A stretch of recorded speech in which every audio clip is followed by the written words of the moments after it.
How are we doing? It's Friday. I don't know where this week's gone. I have been so busy.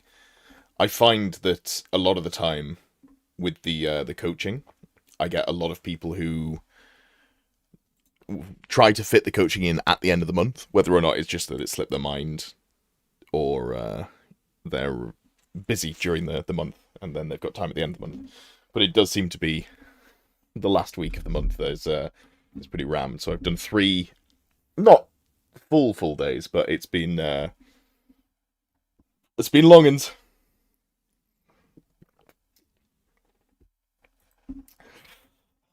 hope you're all doing well. Nicholas is here. No dragon, no griffin, no sisters, high elves. You just do white lion. Um, you do a trace list, but just around a white lion Death Star. I think is the only way to make that work realistically. Masfer's question's already been answered, but no, you don't have to. You do not have to give me money to go to the Discord. You're welcome to join it. When you click the link, it says expired. Ooh, okay, that should not be the case. Someone's been messing around, and by someone's been messing around, I wonder if when I changed it to a community server, I needed to make a new link. Let me just make a new link. That would explain why there's not been a massive uptick in members recently. There's a new link that should work. And I will just have to go back and edit that. Oh, I can't edit it into all of my old videos. That's going to be too unreasonable. But I can edit it at least into the description of this thing and then use the new one going forwards. There we go. And I can change the rest of that later. Boom. Perfect. Good to have you, Masfer. White Line Chariots also seem hot. I'm just not a chariot fan unless you've got a character on it. But if you're doing, character chariots, yeah, absolutely.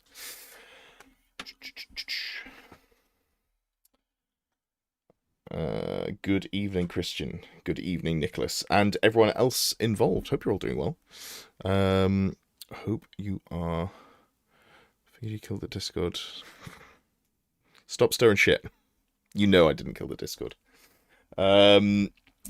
Yeah, we gotta fix my list. This is the. I've been really inconsistent with these recently. Apologies for that. I did miss one, just because I didn't have the energy, frankly, about a month ago, and then there was obviously the traveling to the event in Saffron Walden. But I'm going to be missing next Friday's Fix My List, I'm afraid, because I will be travelling to Germany for the event that I am coaching Team Netherlands at, which is very exciting, and I'm hoping to turn that into a video. I need to remember to make sure to film and if I can, maybe take some spare batteries and all that good stuff. So that's going to be a lot of fun. Really looking forward to that. It's the WTC Open that is being run in Melle, in the same venue as it was for the one in September. So that will be a lot of fun there. Looking forward to it. Look at this shit. Yeah, absolutely. International coaching. It's been really fun to be involved in the process as a coach from the start. It's definitely changed, or it's a different approach to the what I was doing with England for sure. Hey, Amy, good to have you. Stopped the services to watch before you become a podcast.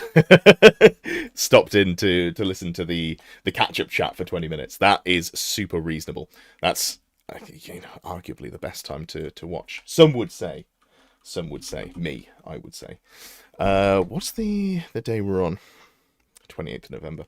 This week and this month have absolutely flown by. I am surprised at how quickly it has gone past. It's almost Christmas. I gotta do all my Christmas shopping. Gotta do all my Christmas planning. I do not know what I'm doing for Christmas this year. First year I've been single for 7 years. Obviously going back to visit my family, which was the thing that I did typically anyway. But yeah, outside of that, I'm not really sure what I want to do for December. Thank you very much. I still can't read your name because it's only coming up as a variety of symbols, but appreciate the upgrade there. Hello, Tommy. Paint. I have got an army to paint. So I've talked about this a little bit. So this is the start of a Renegade's Crowns list. God, it does not pick up well on the camera. Yeah, I've got the. I mean, I think I've talked about this a couple of times. I've got the. What was the brand? It was the something Atlantic, War Games Atlantic. Uh, it'd be easier just to show it on stream. So I'm using the Conquistador models. That's not how to spell. So we've got these. I don't think it was these cavalry. I think it was Renaissance. Renaissance. Heavy cavalry. Yeah, these are the models that I'm using. Because look at that. Those are heavy cavalry, or cavalry that the barding is separate, so you don't have to put the barding on the horses, which incredible. That's absolutely ideal.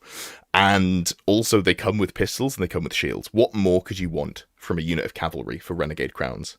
And then this doesn't show it super well, but it's a kit that comes with. Let's see if there's any pictures here. So there's handguns, there's crossbows in the kit, there's armor. It just feels like a well set up kit for the Renegade. What happened to the viewers' Bretts? I am working at those in the background. It is slow process. I've done 4. Tell you what, I will not this week coming, because I've got a prep to go to Germany. Not next week after that, because I am prepping for my event. But the week after that, I will get the first video up, because I should actually do something with that. Evening, Judge. But yeah, so that is something that I will get. Okay, provisionally I'm saying 3rd week of December, but the video will 100% go up before the end of December for the first viewers update for the Bretonnians. But yeah, Renegade Crowns, using these. I thought about buying like more of the infantry, and I thought, you know what would be really good? Just use these ogres as unit fillers, because the kit's great. It comes with you've got handgun equivalents, you've got great weapon equivalents, you've got shields in there as well. So all of my setup for my Renegade Crowns I can stick in there, which will be fun. Yeah, you're sad that nobody mentioned there were other team events this year could have gone to too. Yeah, I think I don't know how long it was, like when it was set up, but I feel like a lot of the teams who went to WTC, like it's a lot of effort to get there, and then by the time you're sort of ready to go to the next event, I feel like it was maybe a little bit too soon for some of the teams that went to Germany. Obviously, there was a teams event in Italy this weekend just gone, or the weekend before. Not currently working with England, hoping to work with them again, January onwards, once I've wrapped up this with Team Netherlands. But they were, I think they came 4th at the teams event there. They won 4 of their rounds, and they, I think, lost 1 of them. It was a 5-player teams event, and yeah, pretty decent showing. Not too shabby. Alrighty then. Well, let's get into it. Let's talk about some lists. I think there's some really fun ones in here this evening, which is what, like, so my enthusiasm for this series. I like doing this series in general. I think it's a lot of fun. I enjoy it the most when we've just had an update. So when we haven't had an update and people put stuff in that's interesting and different, that makes it a lot more enjoyable to do. Like, the baseline is I like doing this stream anyway. I like just getting to sit here and have a bit more of an informal like interaction with chat as well. But yeah, when people put the fun lists in, it definitely makes it more enjoyable at this sort of time. I am really looking forwards to the balance update that's coming in the back end of January. That's gonna shake the game up massively. I hope. I'm really, really hoping to see some big changes, and hopefully, you know, if we see undead taking down a peg, if we see Cathay taking down a peg, you know, I should just do a video talking about what I would like to see. That'd be a good one to talk about. Good day from Perth. Good to have you, Very Silent Mouse. Martin's here. Good to you. Oh, I don't think there are any Wood Elf lists. That's interesting. It's a good point. Mike from Oz put in a massive order with Victrix to buy all the figures you will ever need for a Grand Duchy of Talabek army. Very nice. Hell yeah. Good variety. You didn't put new stuff in yours because I figured you would do it for me. Fair enough. Fair enough. The other Perth. Is there a Perth in Scotland, Amy? Is that the context to that? Because can't say that I'm super well versed with the warm Perth. Yeah, absolutely. Just in terms of demographics, let me have a quick look, because what I find really interesting is YouTube gives you stats for where you're watched from, and I haven't actually looked in a while. Let's have a look here at where people are from. So, if we go to demographics, overwhelmingly in the 35 to 44 category, but, you know, the 10 years on either side is where the bulk of my viewer base comes in. That is 97% of the viewer base is between 25 and 54, which I guess makes sense. Top geographics, we're still 25% in the UK, very nice. The United States is 18.5%, and then rockin' third is Australia, which is really impressive, I think, for a country that is. I don't want to say it has a small old world scene, but I know that especially at the start of the scene, there were a lot less 2-day events as well. So yeah, always happy to see Aussies in the chat. Seem to make up a disproportionate amount of my audience for the sort of size of the player base. Good to have you. Orchestration, you're in the UK, but probably show us Japan. Interesting. Let's see if I can. Let's see if we can nail down. Let's go to. This is just the last 28 days. So if I go down to the bottom, I had 10 views from Russia, 11 from China. Both of those are a little surprising, just in terms of, I guess, current geopolitical states. But we've got 26 views from Japan. That might be you, Orchestration. Hey, Vesper. Hope you're doing well. 70 views from Czechia. 111 from Switzerland. We've got, I'm not going to read out all the numbers. We've got Switzerland, Austria, New Zealand. New Zealand, 168. Hell yeah. New Zealand coming in with the highest average viewer duration.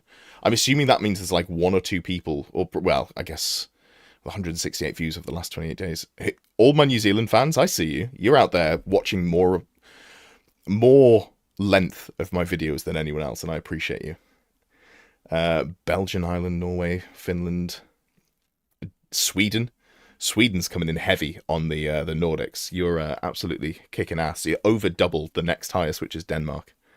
I actually don't know population density for the Scandi countries, so apologies if it's just a much bigger country. Netherlands coming in with a full percent of my viewer base.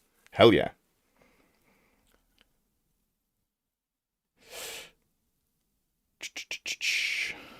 Don't think China can do the old world as it's illegal to show skeletons there. I guess you can do 10 of the 11 like main factions. Let's have a look at chat. Matthew, just had your first game of Old World, got a draw, happy with that. Amazing. Congratulations. That's great. How was the game? Did you manage to get through it well?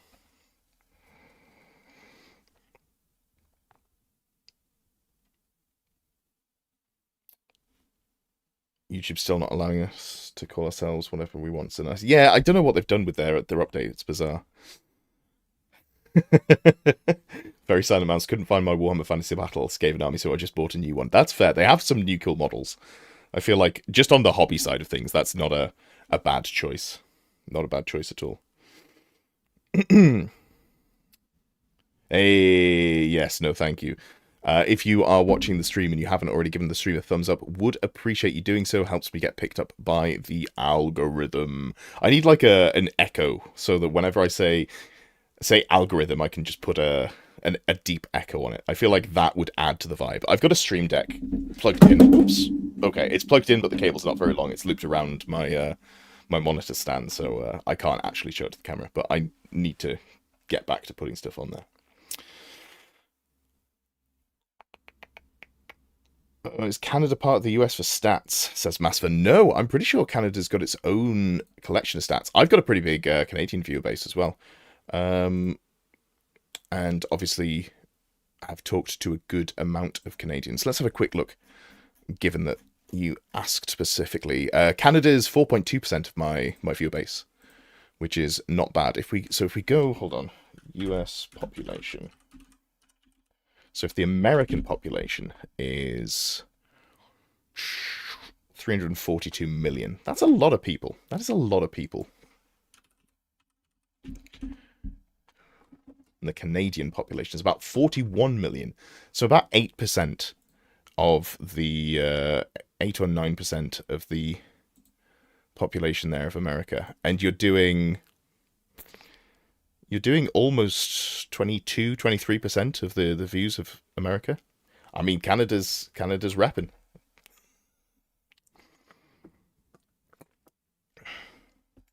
Hey, Old World Fanatics, how you doing, buddy?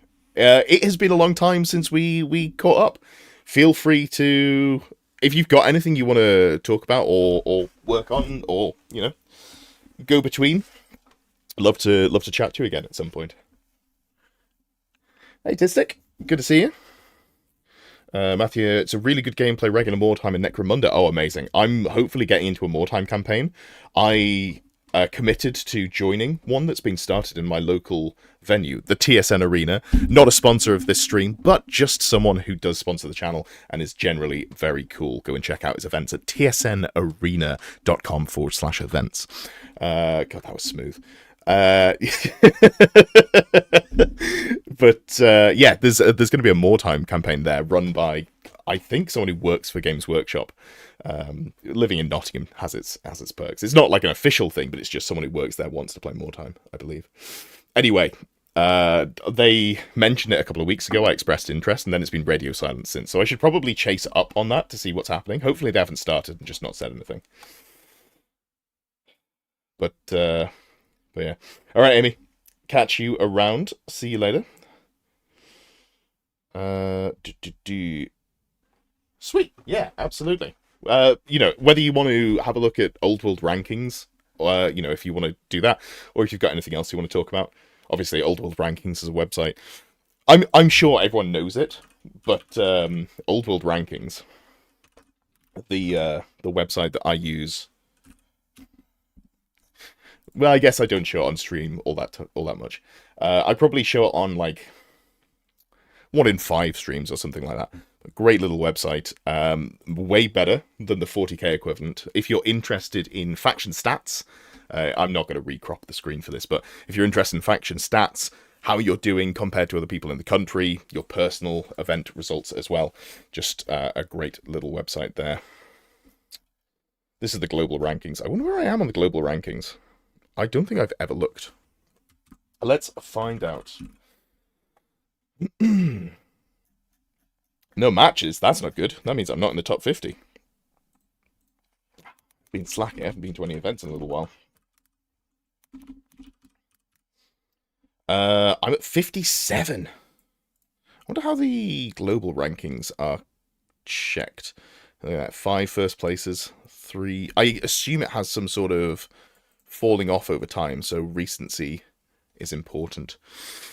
Tournament placing, event size, how recent it was. Yeah, perfect. And whether it was a major event. Yeah, I haven't done all that much recently. That's not true. I won 2 events recently, but they weren't big events, and a lot of my other scores have sort of fallen off over time. Yeah, cool. This all seems super reasonable. There's a player name search ad. Ah, excellent. This was just a way to get you to show off the all of the functions that we have. Oops, I can't even spell my name. Oh, okay, I've got it set to Australia, but if I put it on the United Kingdom, it would work as advertised, I'm sure. I'm not even the top, like, I'm not the top Edward in the search. Disgraceful. There we go. Yes, does take me to my personal page. Look at all of these factions that I've played. That's the thing that I'm most proud of.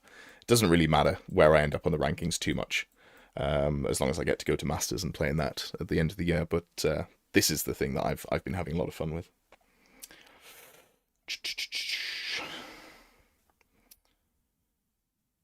Come join the Mordheim Discord if you want to get some input. Amazing. I will try and find it. If not, Mathia, are you... I mean, I think I've got one of your lists, right? Mathia, yeah. So if I can't find it, I will shoot you a message on Discord if I'm, I'm sure it's something I'll be able to dig out. You'll take on 40k very soon. Amazing. I won't be using it for that, but, it's cool to have, because the 40k system is pretty terrible. Obviously you need some UX. No, I think your search function is fine. It's just because I was on a page that I was specifically looking down the global rankings. I just generally use Control F to find stuff in page. I think that's more like it's how I browse as opposed to the website being bad. Impressive spread of factions. Thank you so much. Appreciate that. 2 Skaven tournaments. Never anymore. For those Skaven enjoyers who pester me in the VIP chat all the time. All right, we're going to talk some old world now, because that's why we're here. That's why we're here. So, in terms of what we've got, obviously, recently changed over to the way I've set things up is if you've got an old world builder JSON file, specifically old world builder, if you put a new recruit JSON file in, it's not cross compatible. So I can't just take the new recruit JSON and put it into old world builder. So if you have an old world builder JSON file, that puts you higher up the priority, because it takes out admin. And I'm finding with all of the stuff I'm doing at the moment, I just don't have time to sit down and manually input lists the way that I did at the 2 months ago, 6 months ago, 8 months ago. God, time flies, eh? So everyone who did put in an old world builder JSON file, I believe, has been put in here, and then that took me to the cap of lists anyway, so I didn't have to put any manually in this week, which was nice. So I'll tell you what, Matthew, while you're here, let's go with your list, given that I've seen you actively in chat. And this is a 500 point list, so this is, it said, I think, Battle March, so I'm assuming this is an Escalation League style setup where you're looking to get started and then go a little bit bigger, which is always, a fun way to start off. What I would say, and obviously coming from the Mordheim community, you'll know that some things are unbalanced in Mordheim, as I've been learning as I sort of look around the space to determine what I want to do without being a dick and just breaking the format. Depending on the power level, no escalation at this point, just continues, super fair. Depends on the power level and how competitive you want to be. I think, personally, that magic missiles at 500 points might verge into being too strong. But if you're all playing at the what's the best thing I can play at 500 points, that's super fair, and I think that they work very well.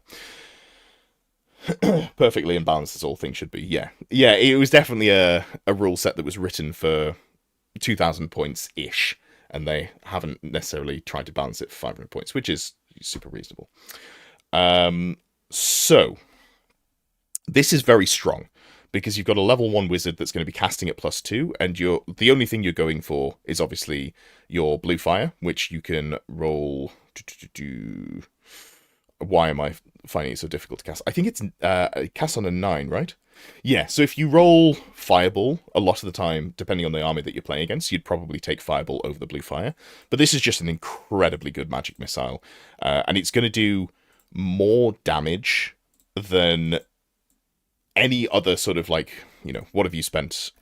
120 points. There's nothing really else in the game for 120 points that you could fit in at 500 points that's going to do a similar amount of heavy lifting. But again, if you're playing within the context of everyone's trying to build strong lists, amazing. This is a good choice. In terms of the Chaos Knights, you've gone Mark of Zinch. I get why you've done that, because you've got the +1 to cast there, and also Marauder Horsemen obviously can't have... they don't get to have any marks anymore. I wonder if I'd have taken Unnatural Fortitude, because it's a lot of points. I am just going to have to pull up the actual Arcane Journal here, because I don't have everything committed to memory. Obviously, this is the plus toughness one, but I'm just wondering if there's anything else that we'd want to put in. +1 toughness on a T3 unit that's only 5 models. I think I would say I'm not super bothered about spending 20 points to get there. Oh no, a natural fortitude is base toughness increases. It's not a once per turn thing. Yeah, okay, sure. That's probably worthwhile. 2 points per model. So it's 10 points. Yeah, that's pretty damn good. Rod a Horsemaster, Flails, Light Armor Shield. You haven't gone for any of the cults. You could double down and go for Cult of the Carrion Crow and get that once per game toughness 5. I'm not sure that it's super necessary, but I think it would be pretty solid. The Unnatural Fortitude came in handy. Yeah, absolutely. Absolutely. I like this. I like what you've done here. I think the main thing that I would change is, if you can, running these Dragon Ogres separately, I think would be very strong. It does buff your number of drops, so you've got more drops there. But if you can get 2 Shartaks, you can still run them around together if you need to try and kill something that's a little bit tankier. But otherwise, in general, you could just run them separately. You've got 4 wounds. With the Shartak, they've got 4 attacks as well. With the Great Weapon and the Stomps, they can grind through on their own pretty strong. You're curious how to approach without Magic Missile. It's a big control piece as well. Yeah, absolutely. Absolutely. So this is probably the way that I'd go in terms of if you wanted to take this list, because I think the actual list itself is pretty good. How would I fit it under 500 points? You'd have to drop something. There's not really a great thing to drop here. Like, honestly, maybe you just drop the Flails down to throw at Cavalry Spears and drop the Marauder Horsemen. Even though these Horsemen are worse, they're not hugely worse, and I think this is hugely better. So it's a very small change in terms of what I would tweak there within that context. Let me just link this here so that I don't forget to do so at a later date. Fix my list.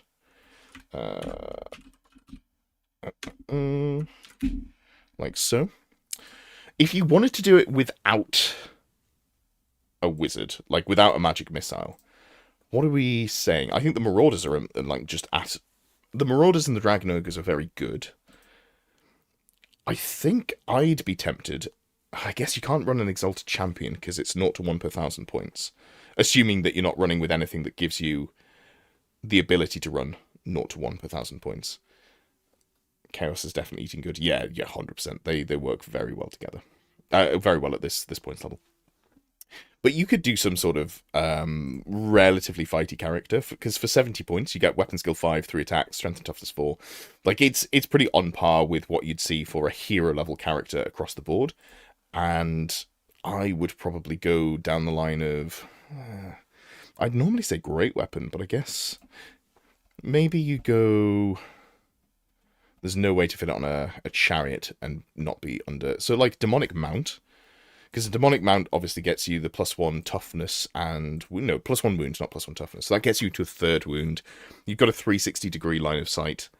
It gives you a relatively solid blender character. For the level, anyway. Do you still get first charge here? No first charge. So keeping the Chaos Knights is pretty important. If you're going for the Chaos Knights... You don't want to go Marcus Inch if we're not taking a caster. I'd almost be tempted to mess around with Mark of Khorne. Like, that's probably not correct. But in 500 points, the amount of output you get from Mark of Khorne seems pretty disgusting. I think it's not correct. We'd probably just go back up to 5 and... I think the main thing I would do here is maybe put like a 6th Marauder Horseman in the unit. We've lost the unit champion here. The unit champion's not super important, I think. it would help the aspiring champion not get challenged. The champion would probably run around solo. Yeah. I mean, I think playing the list without magic missiles, suddenly you're going to struggle in terms of if anyone plays keep away from you, it's going to be difficult to get on top of them. So you go from having a very, very strong list to probably a bit of an undertuned list, but this is the direction I would go in if you wanted to run it without some sort of magic missile. You could also, instead of going full mounted, you could put a lot of points into... Is this Renegade? I guess we must be in Renegade Crowns. So just to very quickly show what I would do in 500 points, not Renegade Crowns. The Heralds of Darkness. If you wanted to do here, you could go like Aspiring Champion, as mentioned, Demonic Mount, and then we go, I don't know, Great Weapon, and we don't need a mark. We just want a shield as well. Something along these lines is fine. You've only got a 4-up save, but you've got 3 wounds. You can bunk them up with some horsemen if needs be. Let's go 6. We'll give them flails again. And we'll go... a natural fortitude. Something like this. And then we're going to go back to the 2 Dragon Ogres. I think the double Dragon Ogre with Great Weapon Heavy Armor is very solid. And then after that, you could spend the rest of the points on like a brick of very tanky Marauders, something like that. This list doesn't necessarily need to go first, so I think Warhounds would be very good as well, just as a move blocker, or giving you protection against being shot. Something along these lines. Character traits, we could give them a natural fortitude as well. Do we need them to be T4?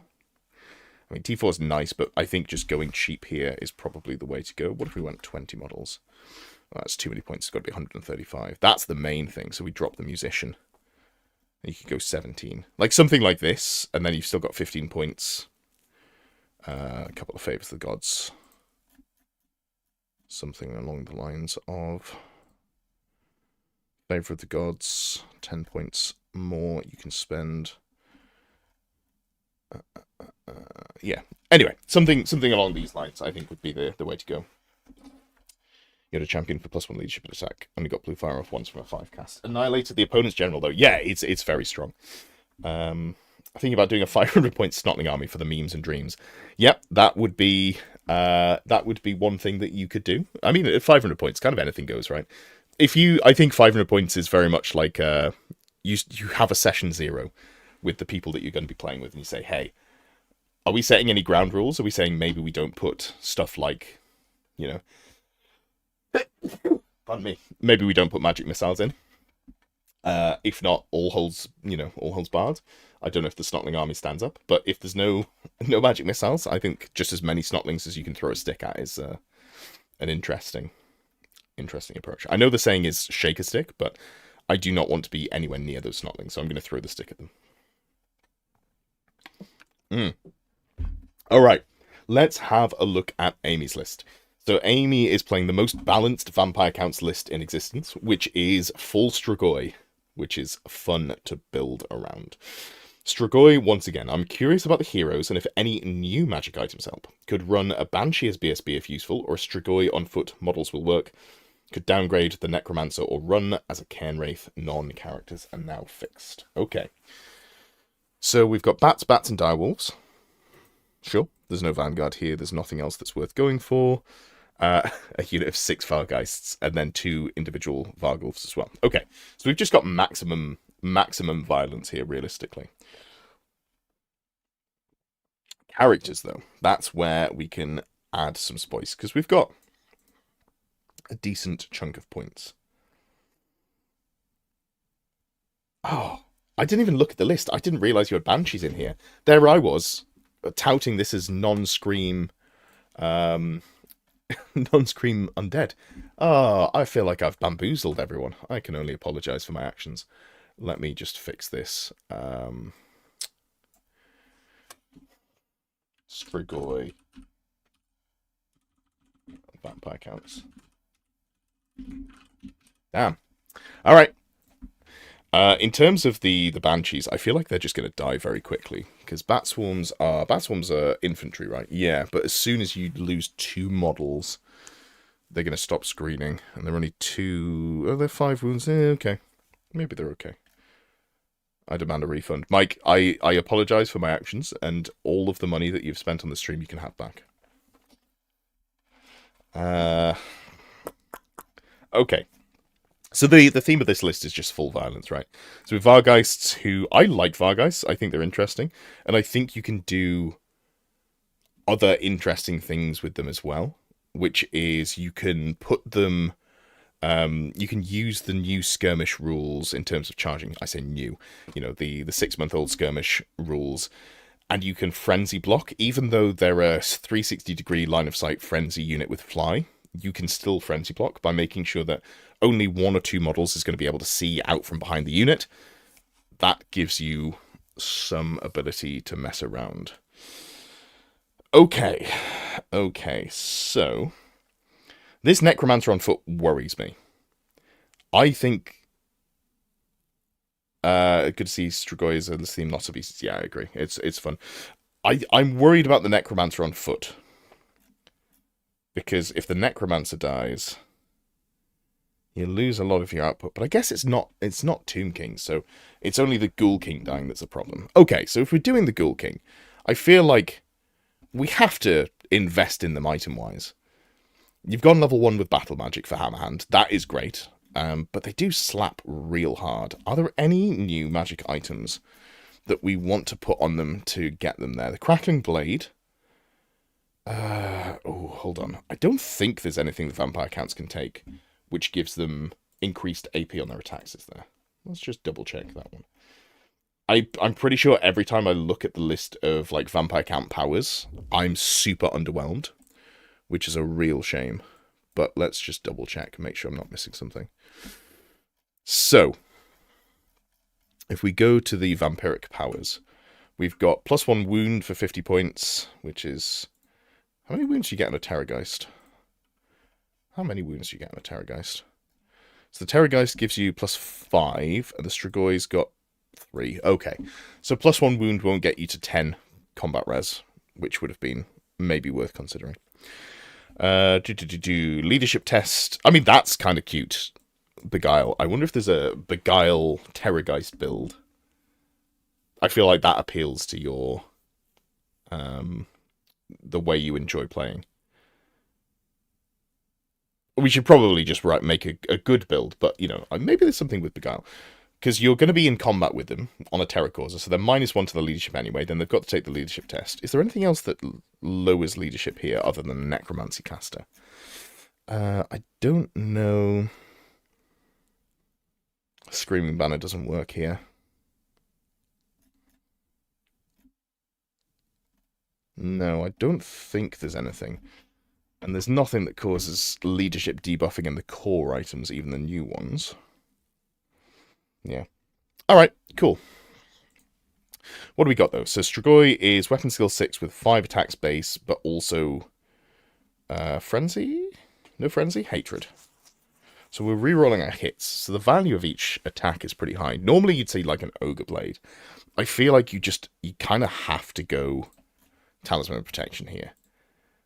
I think you just die too quickly if you don't. But are there any items that are worth considering? Hellforged Axe. That's the strength +1 AP -1 armor bane 3. That doesn't do it. If only you could take more points. I would put the Crackling Blade on this and then regret it. Or Meteor Hammer. I don't think there's any of the new arcane items that are super worthwhile. Not massively. Not massively. You could arguably go for Potion of Fervor for more attacks. Oh, I forgot. It only comes with a hand weapon. It needs some sort of actual weapon. That's so disappointing. You need to pass a leadership test before you get a refund. Very good. Yeah. Is it just Biting Blade? Your strength 5, so the AP2 goes a long way. I mean, we could go Biting Blade and then Potion of Fervor. That gets you up to 7 attacks, rerolling hits. At initiative 10 on the charge. That's something. Spell interacts for MR. Spell interacts, like, MR is good, don't get me wrong, but the Strigoi Ghoul King is the actual damage source in this setup, but you can't give it a great weapon, which is a real problem. And you can't give it any good weapons, because there aren't really any good weapons for damage that are in the sort of 45 points and below bracket. So Biting Blade is probably the best that it gets. And then in terms of the actual upgrades here, I don't think... Yeah, there's nothing here that's super worthwhile going for. That's a bummer. Alright, well, we'll still go for the Strigoi Ghoul King. TOP, Biting Blade. Potion of Fervor could come off, but I think it's still fine. Double Banshee, and then we've got a Necromancer as well. This Necromancer, I just don't want it to be on foot. Like, it worries me so much. But what about on an Abyssal Terror? +1 toughness, +4 wounds. Necromancers, are they T3? No, they're T4. So you get to T5. T5 +4 wounds. So 7 wounds, T5. And if you're playing Monster Mash, this gives you more ability to do stuff. But I think maybe we just go... Like, because we've already used the ward save. So we need to take it off the Abyssal Terror. So it's probably just we go Cloak of Mist and Shadows, right? Oh, it doesn't give you flight, no. Ooh. For some reason in my head, Cloak of Mist and Shadows gave you fly as well as ethereal, but I'm very wrong. So I guess it could be Flying Carpet, Spell Familiar, Scepter, something like this, and you just try and keep it safe. Yeah, so Flying Carpet is good here, but not having the defensiveness of Ethereal does make me worry a little bit. I mean, Ethereal wouldn't save you against a lot of stuff, but you can just keep it near the Bat Swarm / Vargeist, and you've got some level of defensive power there. That puts us at 19 points over. I think we're just having to lose the Potion of Fervor here. It was the cute item. It wasn't necessarily a good item. And that puts us at 10 points under the limit. I do believe it gave Flying Ethereal in 8th. I didn't play 8th, but if it's in previous editions, I might have just... Because I've gone back and looked at previous editions' rules. Partially as a refresher and also partially just to see what might come out sort of going forwards. So maybe I've picked it up from there.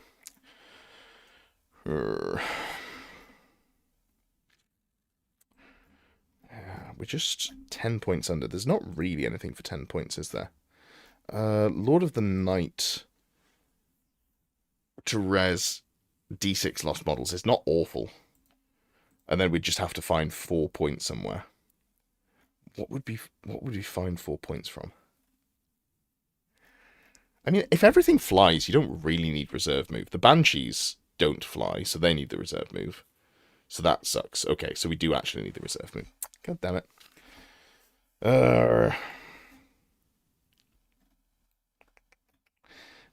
And this list is such, like... It's such a... Like a 40k or an Age of Sigmar list, where you go, I've got no points that I can squeeze here, because it's just how many models have you got? That's how many points you are. It does make the tweaking more difficult.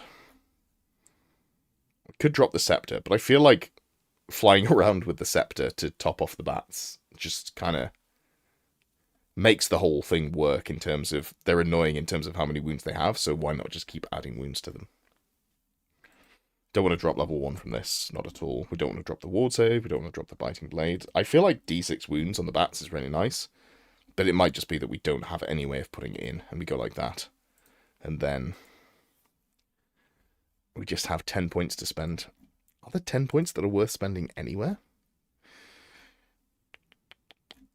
Potion of Speed is funny. It's not good, but it's funny. I guess an Earthing Rod here. And then like a unit champion on the Doom Wolves to try and make them survive so they can challenge out someone and not have a terrible time.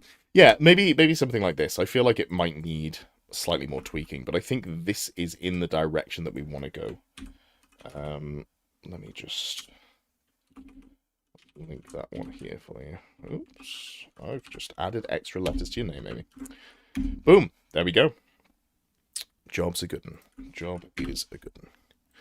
So, we've done a 500-point Warriors of Chaos list. We've done some vampire counts as well. Let's have a look here at... What else do we want to have a look at? Let's go with... you know what? Remy, one of my coaching students, was talking about a more casual list that he has put together. Remy does run some events, so I'm assuming this is maybe, if he has to step in and fill at those events. So this is Orcs and Goblins.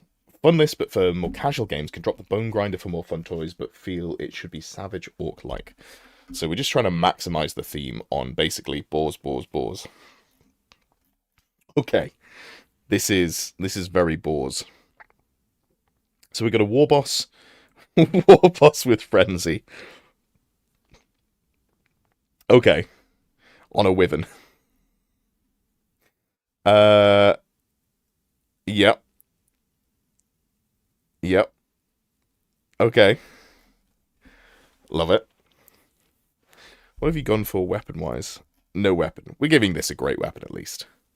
So, great weapon war boss that is naked with a shield and trollhide trousers. So it's got a 5 up armor save, and then a 5 up ward and a 5 up regen. That's, I guess, an interesting middle ground between being good and being flavorful. I don't hate that at all. A Weird Knob, Staff of Badoom, Warboar, level 4. Yep, this looks solid. Although, given that it's... Are we overcapped on Frenzy? You've got 3 things here that have Frenzy. And I think it says 0 to 1 per 1,000 points. Have we overcapped on the options there? Let's just have a look at Ravening Hordes. Let's see here. Orcs and Goblins. Characters. Oh, Black Orcs. I'm looking at the wrong one. 0 to 1 per 1,000 points. I think, unfortunately, you've overcapped on Frenzy here, so you can't have a second Frenzy Orc boss while also having a Frenzied Orc War boss. So we're going to get rid of this. And we're going to replace it with a Frenzied Orc Weird Boy and do the same thing. And you can just hammer hand. And that keeps the vibe the same. And then you've got some support in there. Yeah. Yep. This as well. I think the weird knobs are probably 0 to 1 per 1,000 having Frenzy. 0 to 1 per 1,000 points. Yep. All right. Let's make the weird knob frenzied as well. We're doing it for theme, Remy. We're doing it for theme. So, then we've got, if we look at the boars, we've got a big unit with the Banner of Butchery, which is the +1 strength. And then we've got a second unit with no banner. You can have 2 magic banners, my friend. So we definitely want to do this. Neither of these have biggins. So what we want to do here is, one has the Banner of Butchery that gives you +1 strength. And then, oh no, this one does have biggins. I would probably recommend that the biggins unit doesn't have the Banner of Butchery. And then that way both units have strength 5 on the charge. And that just probably gives you enough juice to get there. Although they are super squishy, because they are only a 5 up armor save. And, uncontrollable, so sure. Bone Grinder can fit in. The theme of this list is Naked Orcs, and Naked Giant fits pretty well, I think. We've got Banner of Butchery here. We definitely want to go for a banner on this one as well. What are we thinking? Don't need Totem of Wrath, because we've already got the effect of that. Let's just make them more uncontrollable. Let's give them more charge range. Super squiggy. Squigs would be good. Okay, cool. So we'll go down to 9 models here, just because we need to cut some points, and then we can cut points elsewhere to make up the rest. So we've got 2 units here. Both of them are strength 5. Both of them are frenzied. One of them just has an additional range on the charge there, so this is the biggest one. And then we've got Orcs, Orcs, Orcs, and we've got Hand Weapon, Additional Hand Weapon, Frenzy, Warpaint, Full Command with Biggins. Cool. Then we've got the same thing but without Biggins, and then we've got this with Warbows and Skirmishers. Sweet. That makes sense to me.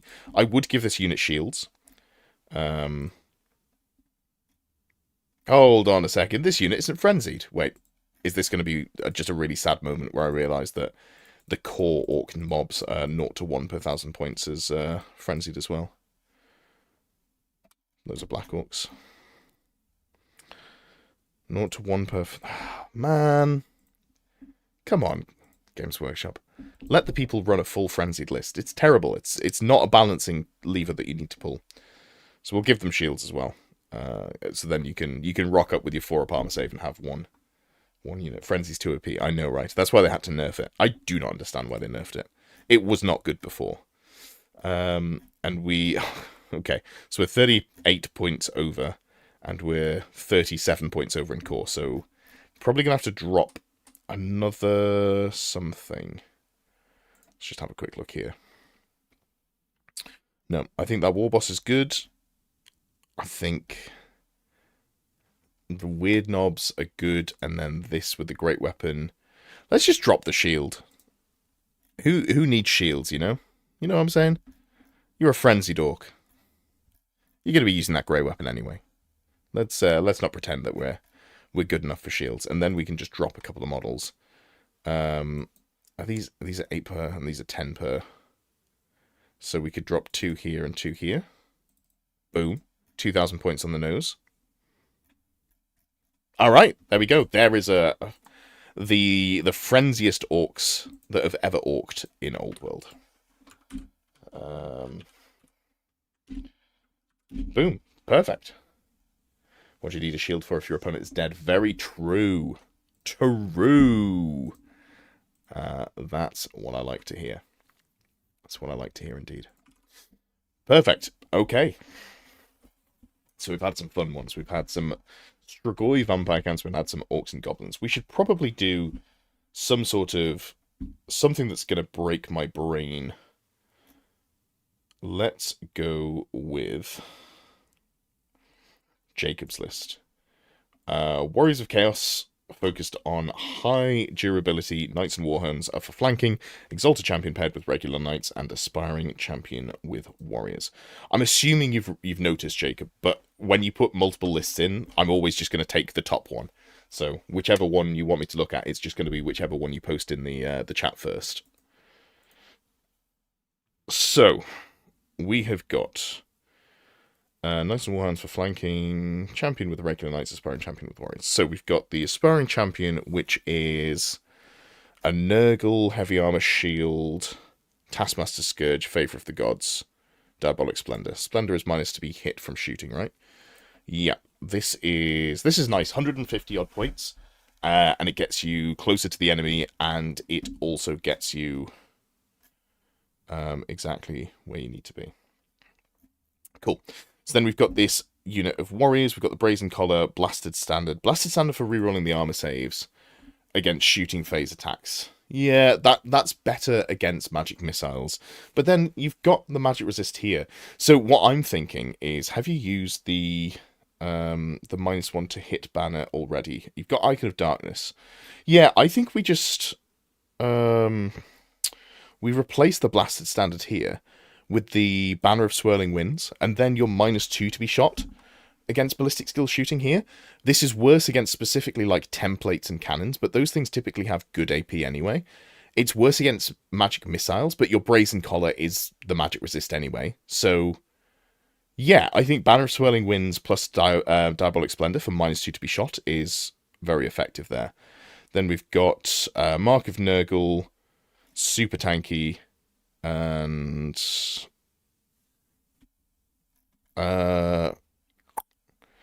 is this an old list that hasn't been updated? Yes, here we go. So the chaotic traits. What I'd like to see on this is if we just do this, if we replicate this unit and then replace it. So if we go Banner of Swirling Winds, and then we go, where has it gone? What am I looking for?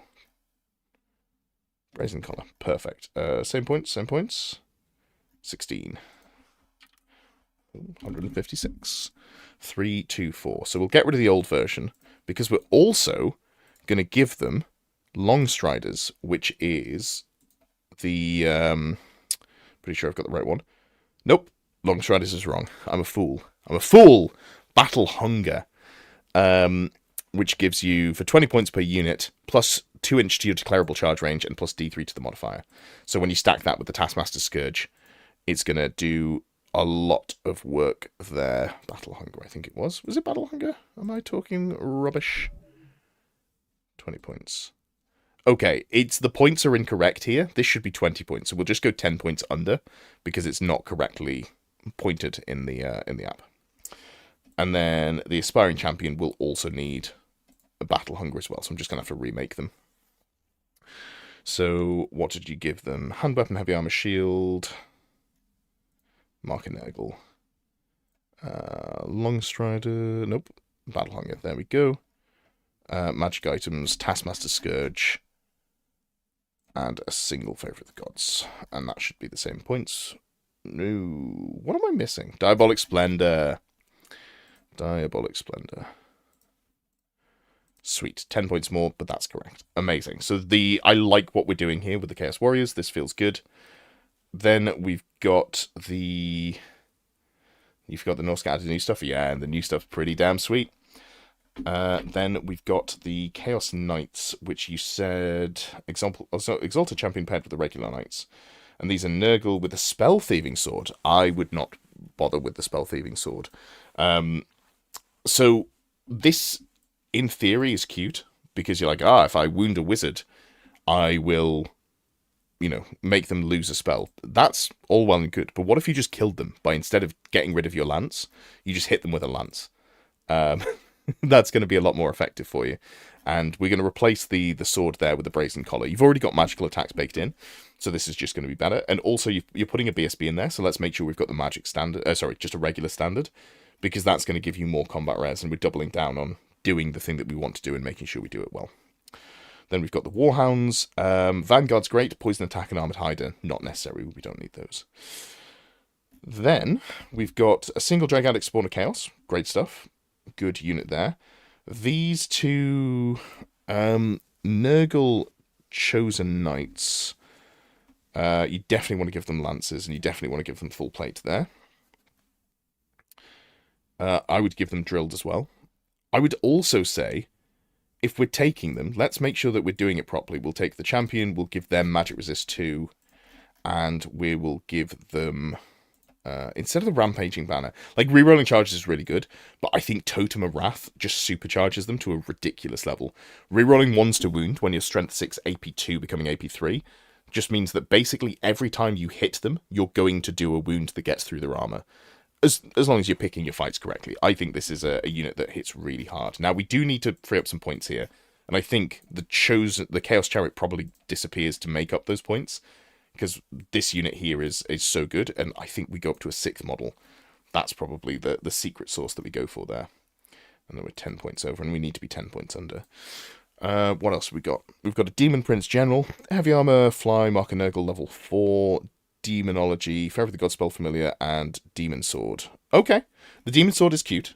I think if you're going for this sort of build, where you're trying to do a lot of output, with the Crackling Blade, I think we can replace Demon Sword for Crackling Blade, or Cackling Blade, which, so the Demon Sword gets you from your Strength 6 base, gets you from Strength 6 to Strength 8 on average, gets you to, AP2 and extra attacks D3. That's good, but then you risk doing damage against yourself.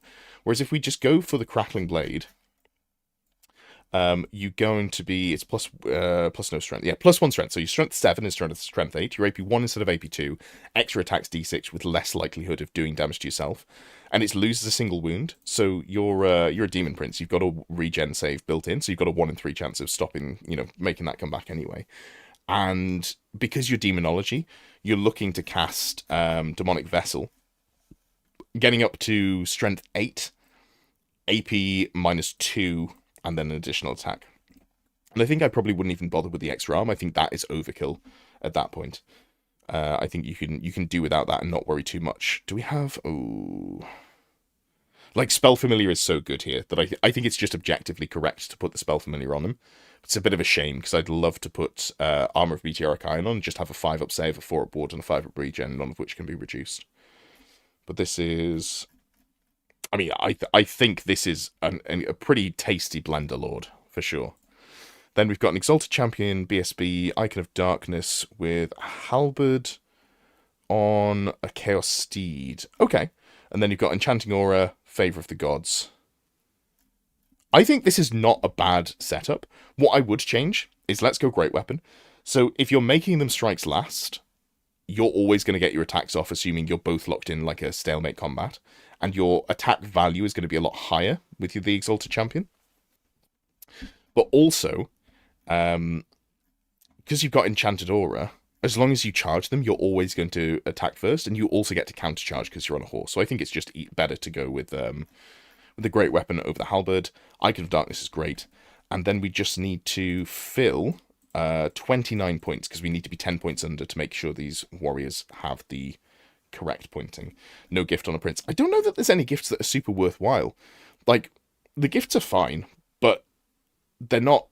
Like, I don't look at them and say, I have to have one of these on all of my my units. Enchanting Aura and Diabolic Splendor are the two that are really, really good, and you've got those in the list already, and I don't know that there's anything else here that makes me go, I really want to spend points on that. So if you've got a 451 point model that is 5 attacks base, plus 1 for Demonic Vessel, 6 attacks, and then let's call it an average of 3 to 4 attacks from the Crackling Blade.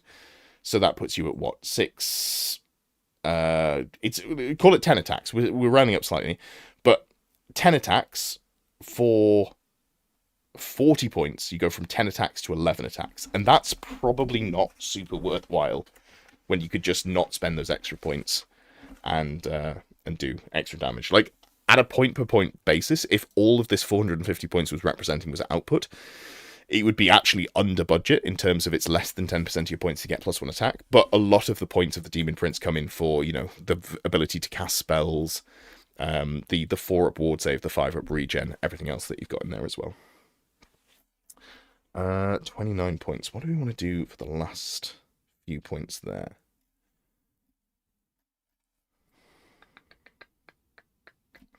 I wouldn't hate seeing some Marauders to hold the home objective, but I just don't...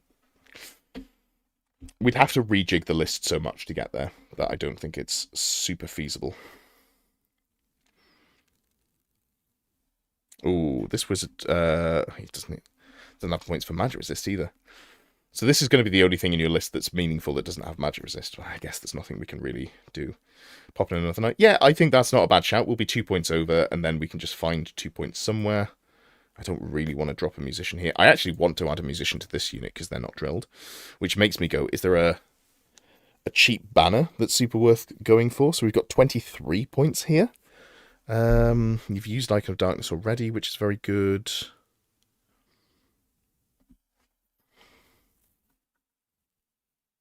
I don't know that there's anything that we need to put on banner-wise. So I guess we don't. Musician's not important here because you're drilled, so you're always able to charge. This last 20 points, it's hard to fit in. Don't know if there's anything that's super worth putting on this character. You've got magic resist in the unit already, so you don't need it here.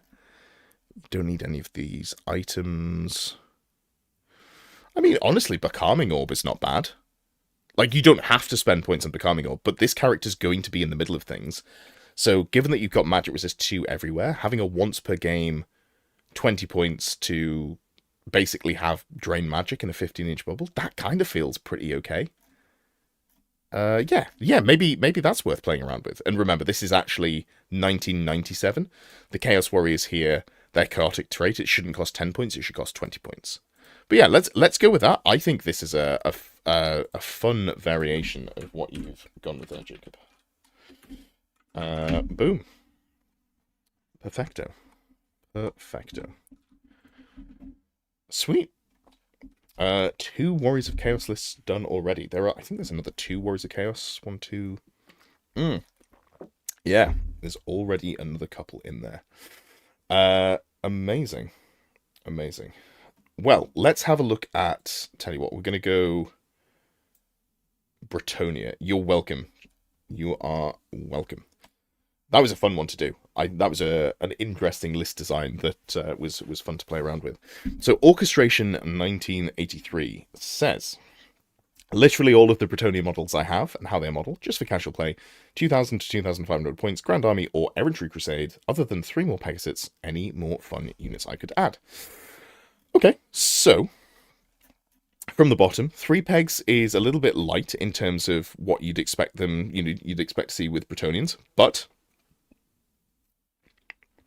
if you don't want to play too competitively, 3 is good.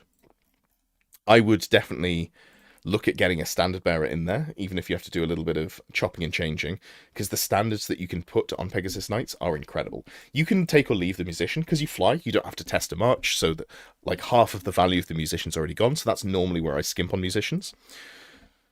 Banner of Shalons, this is your sort of go-to bread and butter if you're playing Bretonnians, because if you don't have this banner, it's very, very difficult to ever charge into a unit that has good ranged attacks. And given that your entire output really relies on you getting to deal with them in combat, that is something that you've got to worry about. Okay. Double Trebuchet, great. This unit could do with being a little bit bigger, but that's fine. Knights of the Realm, these are just little lancers of 6 with full command. These are fine. They don't do a lot on their own, but they are something that you can put in with other units to provide first charge, a little bit more combat rares, try and disrupt opponents. These things they grow on me more and more over the course of the edition, especially now we're post 1.5 and you're less likely to have a monster just parked in front of your face. I think these are aggressively okay, but it's Bretonnian core. If you're not playing in Exiles, the core is a little underwhelming.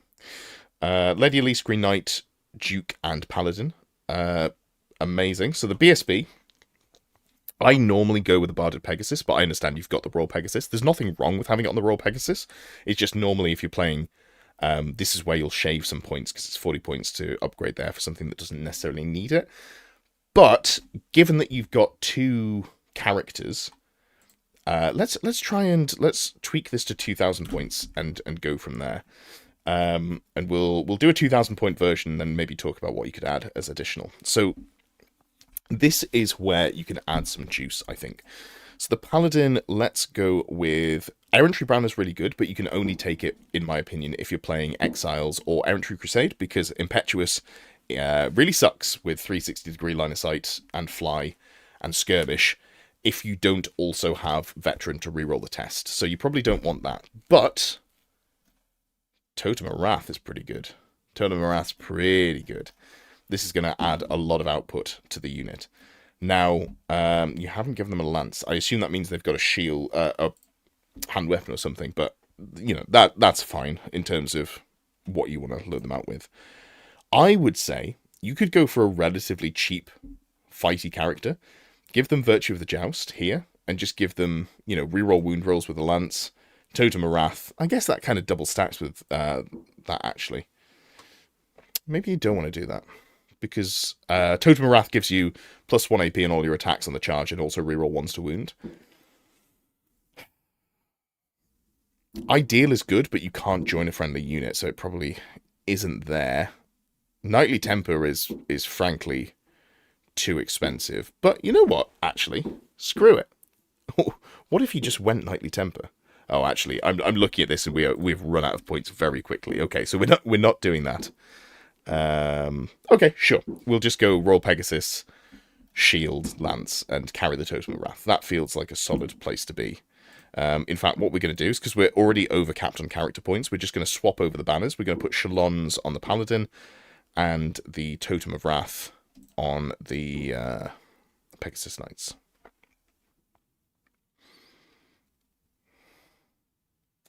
Suggestion for a stand-in for the Demon Prince and Nurgle that wouldn't require getting a 40k model. I believe the Demon Prince from Games Workshop is set up to be both It's not specifically a 40k model. You don't have to put like the 40k backpack on it. You've got the wings option as well. Okay, so we've got the BSB that's here to have a great time. Then we've got a Duke, and the Duke, this is where if you're only running a single character, in terms of like one character that wants to do a lot of heavy lifting, I really like going for the virtue of Knightly Temper with the Ogre Blade. However, we are struggling for points. Going for both the special characters means that turns out we just can't fit things in. So let's go Virtue of Heroism, go for a Lance, and got 33 points available. I guess the most important thing to go for here is the Syrian's Locket. You normally want to go Grommel Great Helm and Syrian's Locket, but because you've got both special characters in here, it's hard to squeeze in. Like so. Then, Double Trebuchet is interesting. I don't mean that in a, like, bad, but one is probably not going to do enough. Having a second one is probably the way to go. And then we have to fix the core here. So, I like Peasant Bowman. I wouldn't run a unit of 24. I like sort of around 14 to 16. Standard Bearer. You could put a unit champion. I normally wouldn't bother. I also wouldn't bother with the defensive stakes or the burning braziers, but I would make them skirmish, and we'll go, let's go 16 here. And that's going to save some points. Then the Men-at-Arms, let's just put them into one big unit. 18 models, not going to do very much. So just combine them into one unit there.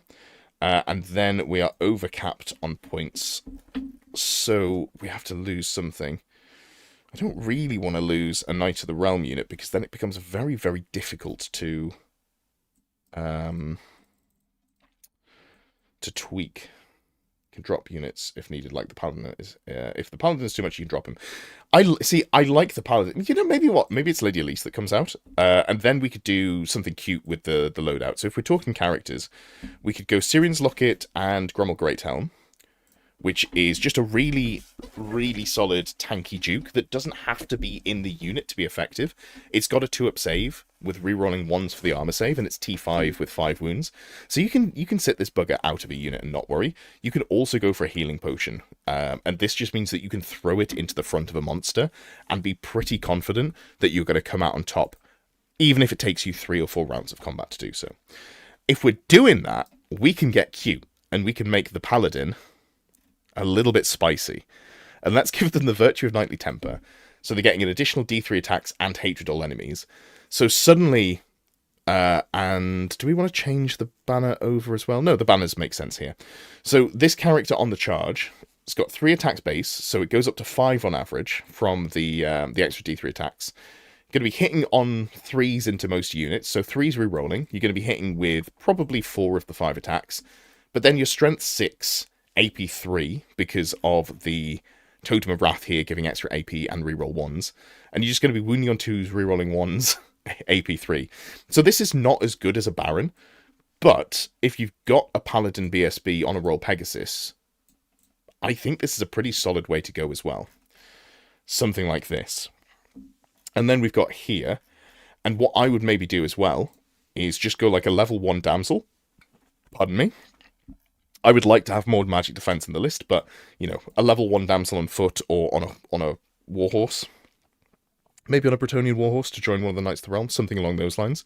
And then to find the points, we'll just cut some Men-at-Arms, and that way you're not doubling up on command in the unit as well.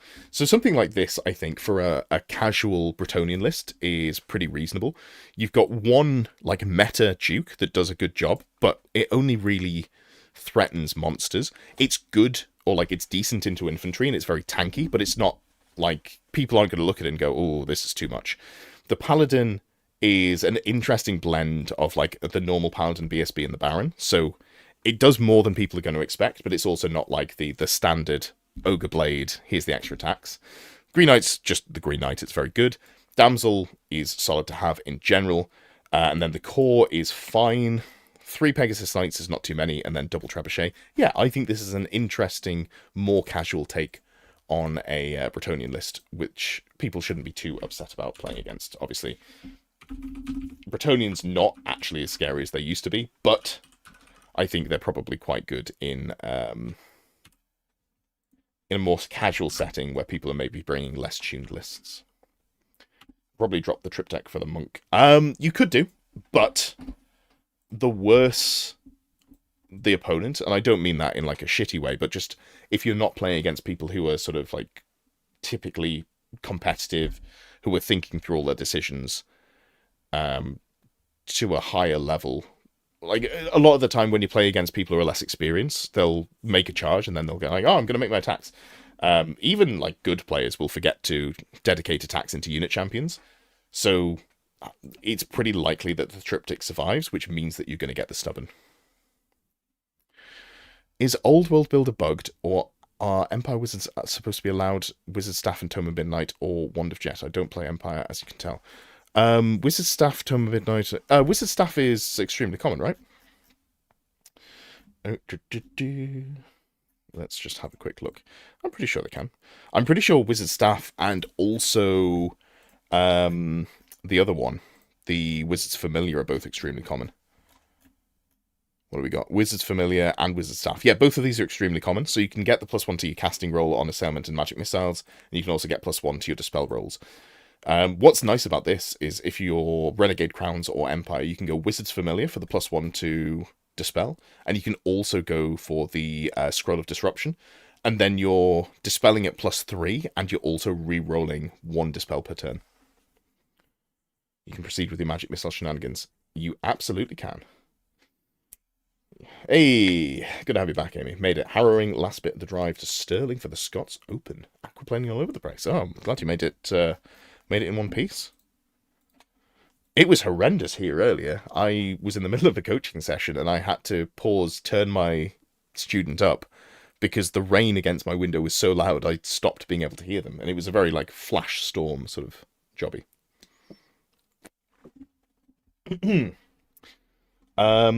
Alrighty then. You're welcome, Orchestration. That looks like a fun one to play. Looks like a fun one to play against as well. What are we going for next? We've had something human. Let's go, tell you what. Let's go for, I'm saving, I don't know if Tistic's here, but I'm saving your list. I'm savoring it, because it's, you're an old world player after my own heart. Much of the country is flooded. Yeah. So, I live on a hill. And I am on the second floor of the building I'm in. I have always lived on a hill, and I would be a little concerned if I didn't, given how every 2 or 3 years we have some horrendous floods going on. It would definitely make me uncomfortable. So, let's have a look at Phenomenal Badges Expeditionary Force. Trying a new version of X-Force, 2 bricks of warriors with a Killy Thane to hold the flanks, and a big Thunderer Star to dish out damage. I only have 2 copters, that's why I haven't added more, 3 cannons to round out the list. Okay. So my immediate thought here is, if we're going Thunderers, Warriors, Warriors, are the Warriors better than just going for more Thunderers? Because Thunderers have Handgun, Heavy Armor, Shield, and you don't get much more on a Warrior compared to a Thunderer. So a Thunderer stat line is 3s across the board, well, 3 for Weapon Skill, Ballistic Skill, Toughness 4, otherwise the same. You can buy shields, heavy armor, and you've got the hand weapon built in as well. Full command here, all that good stuff. And then you look at the warrior, the stat line, you get +1 weapon skill, no other changes. You do get shield wall, but no other changes. And you can buy drills and veteran, but we're not doing that here anyway. So is it maybe just better to go for more handguns? That would be my immediate take. Like, what do we got here? We've got Rune of Courage, Rune of Battle. Can Thunderers not take... Oh, Thunderers can't take runes on their standards? Okay, never mind. I've immediately found the problem. Bummer. Bummer, bummer, bummer. Alright, cool. Well, let's have a look at this list as it stands then. So we've got Triple Cannon, Function over Fawn, and Reloading, and Stalwart. Spending a lot of points. Oh, Function over Form is the... -1 toughness, but you can move. Okay, cool. I really like this rule, by the way. Yes, it makes you slightly easier to kill in some situations. Like, going down from T7 to T6 actually really sucks in the artillery matchup. But you're a dwarf player, which means you have the only cannons that do D3 wounds instead of D3 +1, so you were always going to lose the artillery matchup anyway, so kind of whatever. But if you flee from a charge and then rally, you're still able to shoot. I think it's really nice. Have you done a Sea Wolves one? No, but I have got a Wolves of the Sea list in here for this evening. So I think these cannons are fine. We've got reloading is probably the best one to go for, given how cheap it is. Reloading and stalwart, and then forging. Yeah, that's just fine. I like the loadouts there. The core, you've got 2 units of 16 warriors, both with Rune of Courage. One's got Rune of Battle as well. Heavy armor shield, no other upgrades. I think that's fine.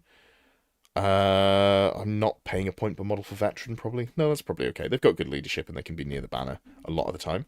Then we've got the 22 Thunderers, which is a bigger unit. You said this was a main damage unit, which is... I'm a little worried about Thunderers being a mainstay damage unit because they're only ballistic skill 3. Yes, I know Burlock gives them buffs. So Burlock's got reroll hit rolls of a 1 for a single unit of Thunderers in range, and also his unit doesn't get -1 to hit. But it just doesn't...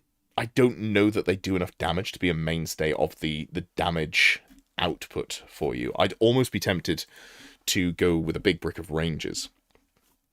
And in fact, I think let's do that, because I think the Rangers add damage in a way that the Warriors don't. So we can go 1 brick of Rangers, sorry, 1 brick of Warriors, still have the decent-sized brick of Thunderers, but then also like a unit of Rangers, I think is probably a solid shout here. The only downside of Rangers, well, the main downside of Rangers is they're a lot more expensive. So if we're going something like... we'll have to tweak them. We've also got a lot of characters in here, probably more than we actually need. So we can tweak here. But we'll come back to deal with that in a second. Characters. Burlock's fine. The Sapper with Rune of Passage, Rule of Rapid Fire, Enchanted Rune. Enchanted Rune? Doesn't that just make your attacks magical? Okay, so Enchanted Rune gives you magical attacks. Oh, it's because you've already got the same combination. Okay. So is this the one? Where we've got Rune of Rapid Fire, 2 shots. So Grogny and Courage is good here. But we've got Rune of Courage on the Warriors. Who's it joining? The Thunderers? I guess it's joining the Thunderers. That makes sense. Okay. So we've got Grogny, we've got Courage. We probably want Rune of Passage on this model as well. And let's just consolidate down what we want to do. It could be Passage and Spell Breaking. I don't hate a single Spell Breaking, just to stop people from doing shenanigans when they get close. So... may as well have a great weapon as well, because you can't take a shield. So if you're going to be there, take that. Lovely stuff. Spell breaking's not specifically for... oh, no, it is specifically for those two. Okay. We'll come back to the rune combinations in a second if we need to. So we've got... these two are locked in. We've got a BSB, and we've got Burlock Damonson doing his thing. Then we've got a Runesmith, Heavy Armor Shield, Master Rune of Calm to make it harder for people to cast spells. This is fine. I don't hate that at all, but we should probably give them the... I guess the full plate's not super useful, because you've got Heavy Armor Shield, Hand Weapon, still getting a 3-up save in combat. Okay. Then we've got the Thane with the Bursting, Rapid Fire Accuracy, Rune of the Furnace.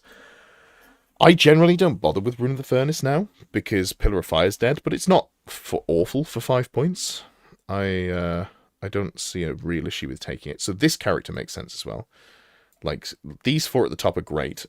And then we go... this Sapper probably doesn't need to exist. I know it bunkers you in, but you're spending a lot of points for something that's not, I think, going to add too much. And then we've got the killy characters here to add to it as well. So we've got the Warriors, so you want at least one Thane for the Warriors. And then we've got the Thunderers, which are going to have some characters in there as well. Do we need the double melee Thane? Great weapon, triple Rune of Fury.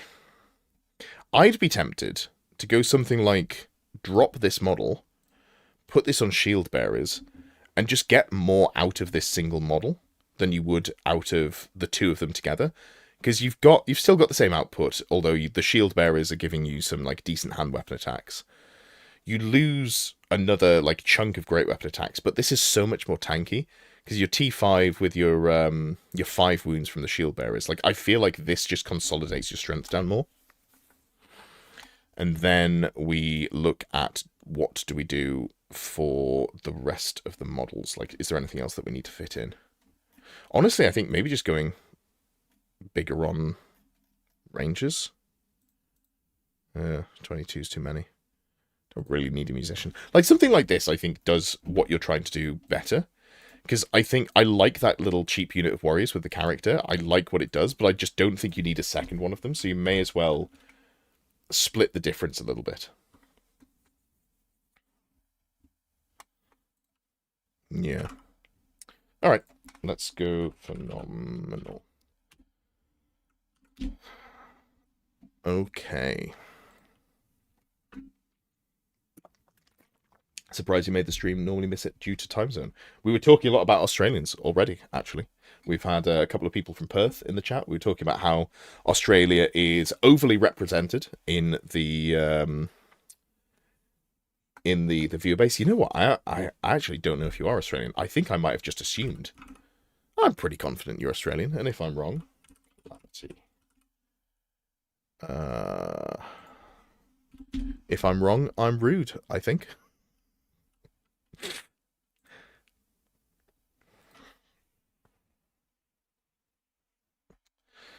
Let me go back to fix my list here. Cool. So, what haven't we had yet? Oh, Calamity's here. And also, someone was asking for a Wolves of the Sea list as well. So, Wolves of the Sea. Let's talk about it. So, you've got a Wolves of the Sea list, and you're playtesting with new items and combos, no real restrictions. Amazing. Double Gigantic Spawn, immediately good. The Chaos Warriors, you've gone Great Weapon, Helm of Many Eyes, Charmed Shield, Mark of Chaos Undivided. If you're doing this, I feel like you also go Mark of Slanesh, right? So then, because the strikes first, strikes last cancel each other out, and that gets you to initiative 5. I think if we're going for the full commitment into having like a 2-attack champion who's going to try and win that way, you also spend the 10 points to make them Marcus Slanesh. I'm right, East Coast though. East Coast represent. I'm currently no coast, although I'm only 100 odd miles. How far away from the sea is Nottingham? I think 100 miles or something. Nottingham to sea. Let's have a look here. Distance. Yeah, it's only 70, 80 miles away. Still. Far enough that I haven't been to the beach in a long time. But, I mean, British beaches are dog shit, and I don't like the beach anyway, so...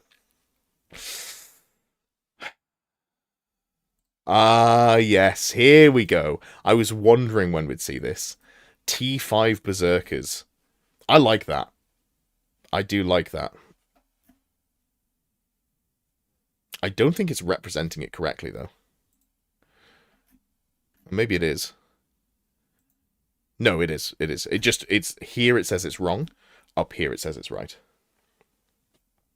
British beaches so pebbly. Yeah, absolutely. Okay, so we've got the Berserkers. You've given them ambushes and flails. They're T5. They've got a unit champion. Yeah, this is disgusting. These things are going to be very difficult for some armies to deal with. Some armies don't care, but yeah. And then you've got an Exalted Champion and a Demon Prince. Okay. Oops. I don't know that I care about having a Demon Prince compared to another wizard. Infantry only, giving you move through cover and scout. So you can just deploy the Demon Prince whenever you want. That is, I do get that. Mark and Nurgle, Demonology, Ogre Blade, Favour of the Gods, Demonic Splendor. So you minus one to be shot, which is good. Your Ogre Blade and your Favour of the Gods, so you hit really hard.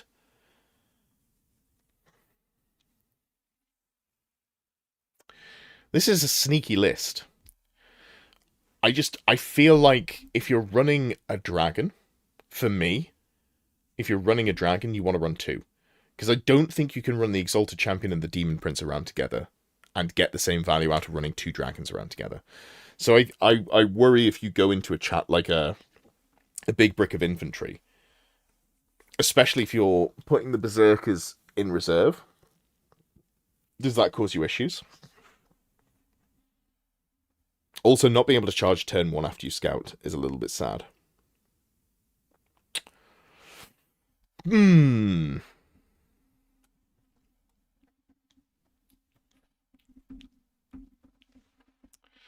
Hmm. Now, Huskals. Huskals can have the... that's the wrong thing. +1 toughness as well, but isn't it only if they don't have heavy armor? Okay, so Huskals at 2 point per model could go up to T5 as well. And then they'd be rocking... Are they... They're not barded horses, are they? No, so they'd be rocking a 5-up save, but they would be T5. I think that's interesting, but also, where do you find the points to put Huskals in? And they've got, what, Furious Charge? You probably don't give them Mark of Corn. And give them Drilled. You could give them the Banner. Totem of Wrath, Flails, just have a real shock cavalry unit. Okay, don't need the musician. You don't get the heavy armor. Shields drilled. Gonna save a mark. Go a natural fortitude. Are there any other upgrades we want to give them? Is there anything that really boosts their output?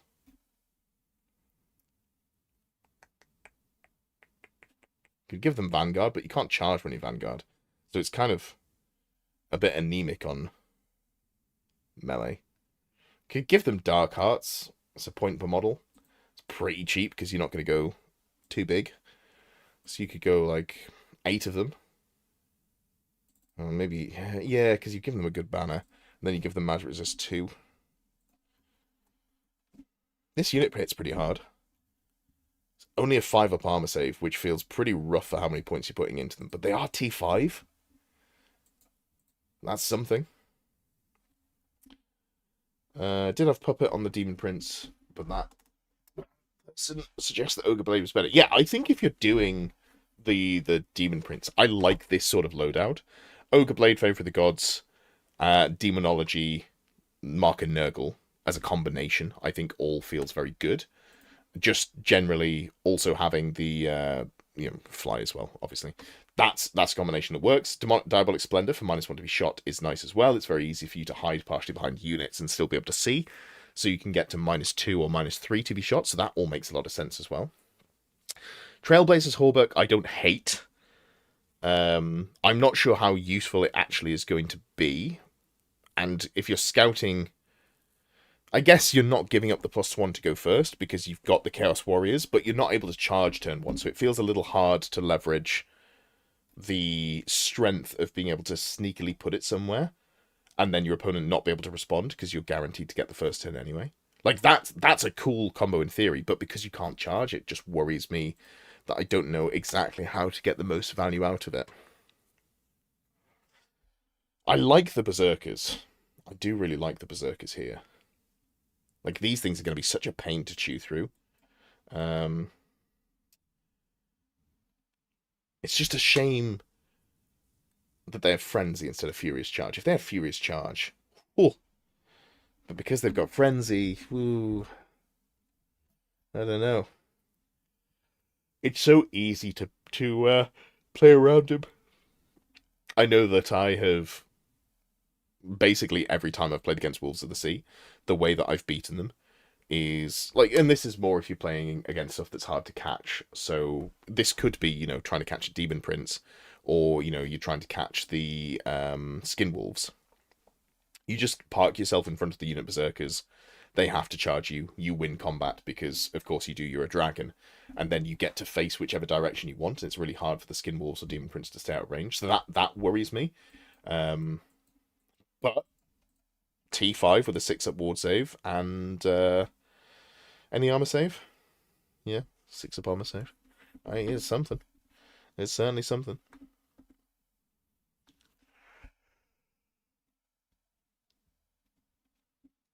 I like what you're doing here. I like the list. I just think, like, if I'm doing it, we drop this. We go second Exalted Champion. Hold on, what have we got of our loadout here? Great Weapon, Mark of Chaos Undivided. Okay. So, instead of Armor of Meteoric Iron, let's go 1 with Talisman of the Picarian Crow. Give both Brazen Collar, both Favor of the Gods. Why is it so many points? What's wrong with it? Oh, a Natural Fortitude. Oh, okay, so you've got the T6 Dragon here. I see what you've done there. I see what you've done there. Is there any time you'd consider additional hand weapons on the Berserkers? No, I would not. Additional hand weapons are unfortunately terrible in Old World. The only time I've seen them be good is if you're going to put a Demonic Vessel caster in the unit, which I guess you could do with Berserkers, although they're regular infantry. And I think an Exalted Sorcerer is heavy infantry. Yeah, so you can't even join the Sorcerer to the unit. But if you went additional hand weapons and Demonic Vessel somehow, that would work. Berserkers have to be skirmish. Oh no, they can be open order. Okay, so I guess you could go open order, additional hand weapons, Demonic Vessel, Steed of Shadows, fly up the board, and when you get the charge, you do 3 attacks at strength 5 AP1, strength 4 AP1. Yeah, I think 2 attacks with the flail is always going to be better. So you've got the T6 dragon here, and then you'd have a T5 dragon that doesn't have all of the same mod cons. So you're going like, oops, go like that. So like, if I'm trying to fix the list, this is what I do. But I don't think that this, I don't know, it doesn't quite ring true. Like, I like the core that you've got here. I like the Chaos Warrior unit. Let's give it Marcus Slanesh, so you're basically guaranteed to go first no matter what. The double Spawn of Chaos is very good as well. I think this build is interesting. The Meteoric Iron, Favor of the Gods, Unnatural Fortitude one, and it's just the last character that I can't quite fix. So I'm not going to post your list there, Calamity, because I haven't made any like meaningful changes, nor is there anything that I think is like a finished list with it. But yeah, I think this is interesting. Something else you could potentially do is, because these have Frenzy and they're so easy to run around the board, you maybe don't go 3 units of them. You go like 2 units in ambush, and then maybe you go, I don't know, some Marauders to hold the home objective, something like that. T4 Marauders with the button to press, you know, let's say Carrion Crow, Unnatural Fortitude, Shields, Full Command. There we go. Ooh, they're pricey. So you'd have to go like 18 of them, drop this, remove this unit, and then drop both these down to 14. Or drop one down to 14. Like, something like that might be better in terms of you've got a unit that can hold your home objective and not just die to being frenzy baited. But yeah, it's cool. I like what you've gone with. I do like that. I think Warriors of Chaos are one of the more interesting units to play around with all of the new changes, because not only do they get the new items, but all of the new stuff that you can layer, I think, is really fun.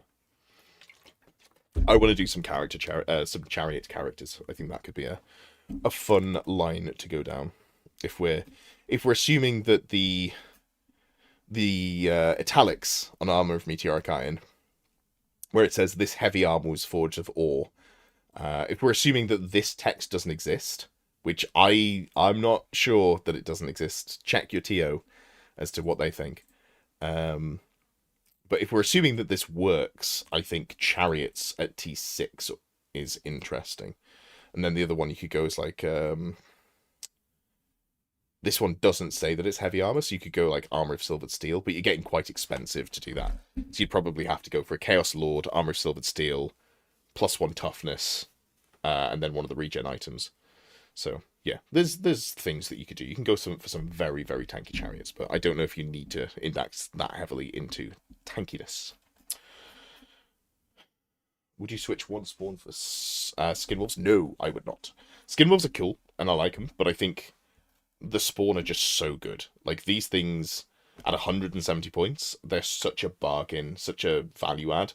If I'm looking to add spawn, I'm doing it after, sorry, skin wolves. I'm either looking to do it after I've taken the giant spawn, or I'm doing like 18 skin wolves. In which case I'm not taking the spawn at all. What else have we got here? Let's break it up with Tistic's list. High Elves, and I've called it Doppelganger, because it's double Doppelganger. Yes, I know it's unreliable because no casting bonuses, and yes, no noble/prince. Interested in your take about it. Love it. Now, the way you're getting them around, hate it. I do not want to see a Sun Dragon. That's not something that I'm looking for. What do we get from the Sun Dragon? The Sun Dragon is toughness 5 and +4 wounds. Is it better at 180 points to instead 195 points instead go for the Sky Cutter? You're saving 100 points there. You get the same amount of wounds. You lose 1 point of toughness, which does suck. You've got the same armor save. You don't need the free full plate. I feel like maybe it's better to just not try and run a dragon if you're running a Sun Dragon, because the Sky Cutter, for less than half the points, does a very similar sort of job. I see here you went Dragonhelm. Okay, Dragonhelm. You could put Dragonhelm on one of the wizards. Or familiar see the Rebirth Starlance. Oh. Okay, so this one is going to the moon. So I guess this one I'd change around. So we'd drop the Lore Familiar here. We'd go for the Silvery Wand on this character. And we put the Dragon Helm on like so. So this is the one that's the dragon with the 3-up armor save. And this is the one that's going full throttle. I don't hate that. And it's got a ward save. You are impetuous, which really sucks because you're only leadership 8. So that's a problem. And then the second character, which is the Sky Cutter, we're going to drop the Dragon Helm, keep the Seed of Rebirth, and just go for a Lore Familiar here. I think that's how I do this in terms of character item allocation. Now, you could argue that going from double dragon to dragon and a Sky Cutter makes one of them too easy to kill. I just think this is better. I think the amount of points you're investing for something that's only giving you +1 toughness, and then the output of the dragon is actually not that good anyway. I think this is a better second character than, the other one. And it leaves you with a few more points to play around with. Now, I think the more I've played, the less sold I am on the Eagle Eye Bolt Throwers. They don't feel like they do a huge amount there. Oh, amazing. Thank you so much, Amy. That's really generous. Again, I really appreciate the support. If you have been gifted a membership, please say thank you to Amy in chat, but also come on down and in the Discord, make sure you post in the needs role section, and I will apply your membership, as you are able to come and talk shit in the VIP section for a month. Thank you again. Okay, where was I with this? Yes, I really like the idea of a Spectral Doppelganger dumb list. The Skaven Horde grows. Oh no, no, you can't do this to me.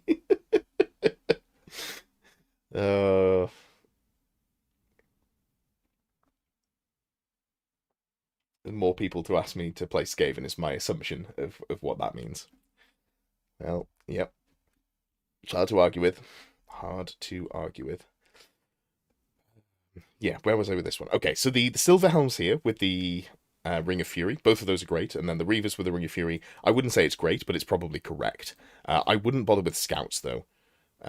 It does give you options for filling up a wood against a Green Knight, but is it necessary? I guess it's getting you over the line. Oh, yeah, okay. You've done it because it's the cheapest way to get to 502 points. Okay. Sure. We'll leave it as it stands for now. I probably would have taken the short bows over scout, but I'm assuming that that's a preference for a reason. In terms of this unit, I like Ring of Fury, or I think Ring of Fury fits on the Sylvelms. I don't think Ring of Fury is necessary on the Dragon Princes. So let's just go double Obsidian Lodestone, get them to Magic Resist 2, and then also lock them in with the Totem of Wrath, giving them that, rerolling once to wound and extra AP. The big issue that Dragon Princes have is they're only Strength 5 AP2, which sounds good with the number of attacks that they have, but it's just not really enough to get there. So I think this is enough to sort of push them over the line, in my opinion. Cool. And then the question becomes, what do we do with the last few points? Like, there is a world where you go for like a cheap noble just to add some extra oomph to the Dragon Princes, and it allows you to take a general that isn't a wizard on the back of a ridey thing, which means that they're kind of easier to kill. Like, you can keep this noble safe much more easily than you can a Dragon Prince. So something like this is one of the options you could go for, and then you give them... is there anything you even need to give them? Like, honestly, you could give them a Ring of Fury if you wanted to. Something like this. 19 points too many. Alright, we're not going for a Ring of Fury. But yeah, just something like this. We upgrade the shield to a Charm Shield. I know we get a 6-up ward save all of the time, but just having that single 5-up ward save is worth the 3 points upgrade, in my opinion. Yeah, like I think something like this is the way that I would go, and we just drop the general there.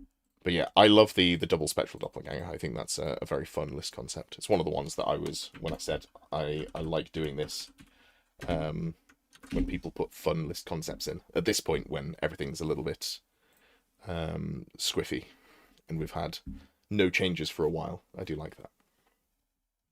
Okay. What have we got left here? What have we got left here? Let's have a look at some Renegade...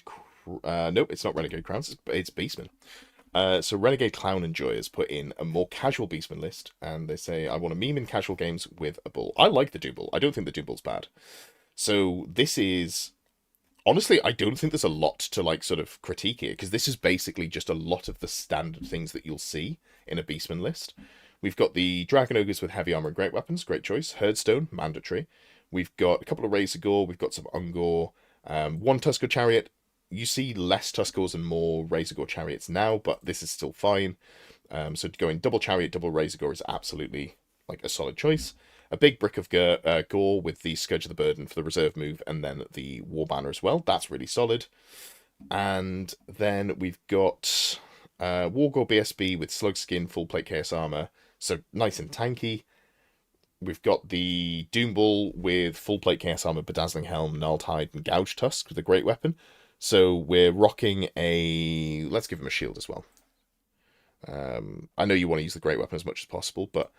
oh no, you don't need it. You've got Bedazzling Helm and Gnarled Hide. So yeah, you've got a 2-up save and a great weapon. You're -2 to be hit because of the Bedazzling Helm. Like, these are all just, like, solid choices. Like, I don't think it necessarily needs critiquing. The only thing that I'd say is this Chariot... Chariot casters are less common now because it's so easy for them to die with all the cannons and shooting in the meta.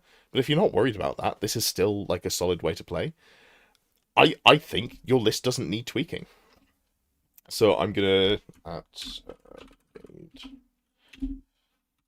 no tweaks. Good list.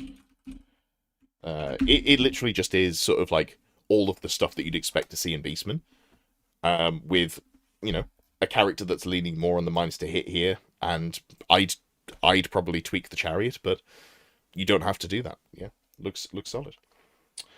Amy says, just caught up with the Strigoi list review. With a second Strigoi with wings instead of a Necromancer at work, or is losing the Necro just too painful? I mean, let's have a quick look. What would you do if no caster on the Chariot? Just put the caster on foot and have them, you know, either have them running around inside of the big brick of Gore. That's the safest way to do it. Or just... put it on a flying carpet and fly around. I don't think you've got a list to make it work with the flying carpet, especially. So probably just on foot with the unit, and that's just a safer way of doing things. You'll get a little bit less value out of it, and you might have to pop it out of the unit if you want to threaten to charge with the general unit. But you know, if we look at the, you've spent 360 points here. If we drop that Tuskar Chariot off, and we can also drop the Heavy Chaos Armor, because if you're in a unit, you don't need the defense. Then you can just add a level 2 Brave Shaman, like this, and give it Lore Familiar and a Power Scroll to Steed of Shadows Demonology, and then you're only 30 points over. You just drop, like, 30 points worth of gore. Like, something like this, and immediately, you know, this just works well. Actually, I had missed that you didn't have a Demonology caster, so probably this would be my changes, and I am going to link it, because that said, that will add some consistency. But this is basically just a very meta Beastman list with a slightly different build on the Doom Bull, but I think the Doom Bull's good. Alright, let's have a look at a second Strigoi instead of a... what do we call it? Can we do something cute here and go... So, is it Master of the Black Arts? Nope, that's the wrong one. Dark Acolyte. Dark Acolyte gives you level 1 res. Flying Horror gives you fly 10. Oh, you can't fit enough in. I wanted to go for Lord of the Night and Flying Horror, but what if we did Lord of the Night? So this Strigoi runs around and buffs, and then also gets... This is silly, but I have a build in mind. Flying Carpet. And I guess you still need some sort of, like, weapon. The fact that they only come with hand weapons and no AP built in is frankly criminal. What am I looking for here? Are there any weapons that are particularly spicy? I mean, there's not, because we've looked already. But maybe it's just... I mean... like this? They have poison there. Hey, yeah, they have poison. They have poison. So, like, yeah, this would be what I would do here. And by doing this, I remember that we were shy on points and I was trying to fit something else in. What else was I trying to fit in? I think it was the... Oh, yeah. Let me drop the Earthing Rod. And let me just put in the Potion of Fervor. Oh, we're still 5 points over. Alright, can't do that. But, like, yeah, so this Strigoi Ghoul King is basically doing what the Necromancer's doing. The only difference is it doesn't provide Battle Lust. So these Bat Swarms are losing, you know, a chunk of output. But, I mean, this unit already has Frenzy. These have Frenzy already. So you're kind of losing half the buff anyway. Does it matter? Not that much. Let's give him a 25-point magic item. I guess it's got to be Sword of Might. And then we just put the... What the hell did I drop here? Oh, I dropped the wrong item. Instead of Potion of Fervor, it should have been Talisman Protection, and then Earthing Rod. So, like, this would be the other version. I think I still prefer the Necromancer version, maybe, but this would be the tweak that I would make. Something like that, if you wanted to go double Strigoi. Really double down on the bit. Less gore tends to suck more because they break for the bull. Yeah, like, I feel like 40's a lot, still. The Banshees can defend themselves. Yeah, they can. You're very welcome. You are very welcome. All right. Well, what have we got next? We've got an Italian comp list, some knightly orders, and then some warriors of chaos. Let's make our brain work. So, Elfslayer says, weird new Italian comp rules. Units, characters, magic items, and runes listed limited to 0 to 1, even core units and common items / runes. Characters limited to 540 points, units limited to 300 points. The idea would be to usually leave Anvil and Quarrelers to camp on objectives. What the fuck is this comp?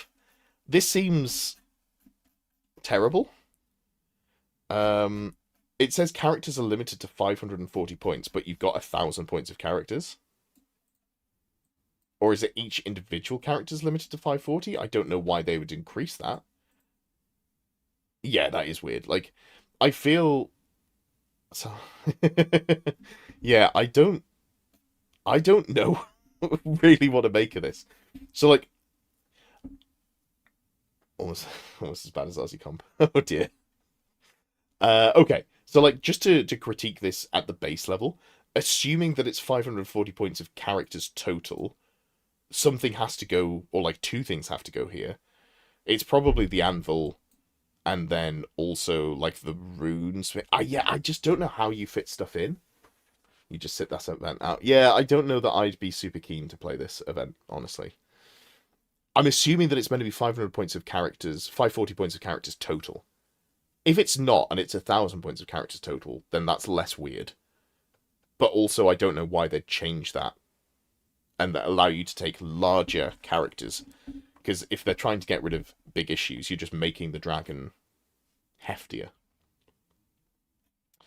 But like, as a general premise, just to like quickly once over it, because it's hard to critique because I don't think I fully understand what the comp pack is meant to be. But you are welcome. So Elsa is someone that I do coaching with.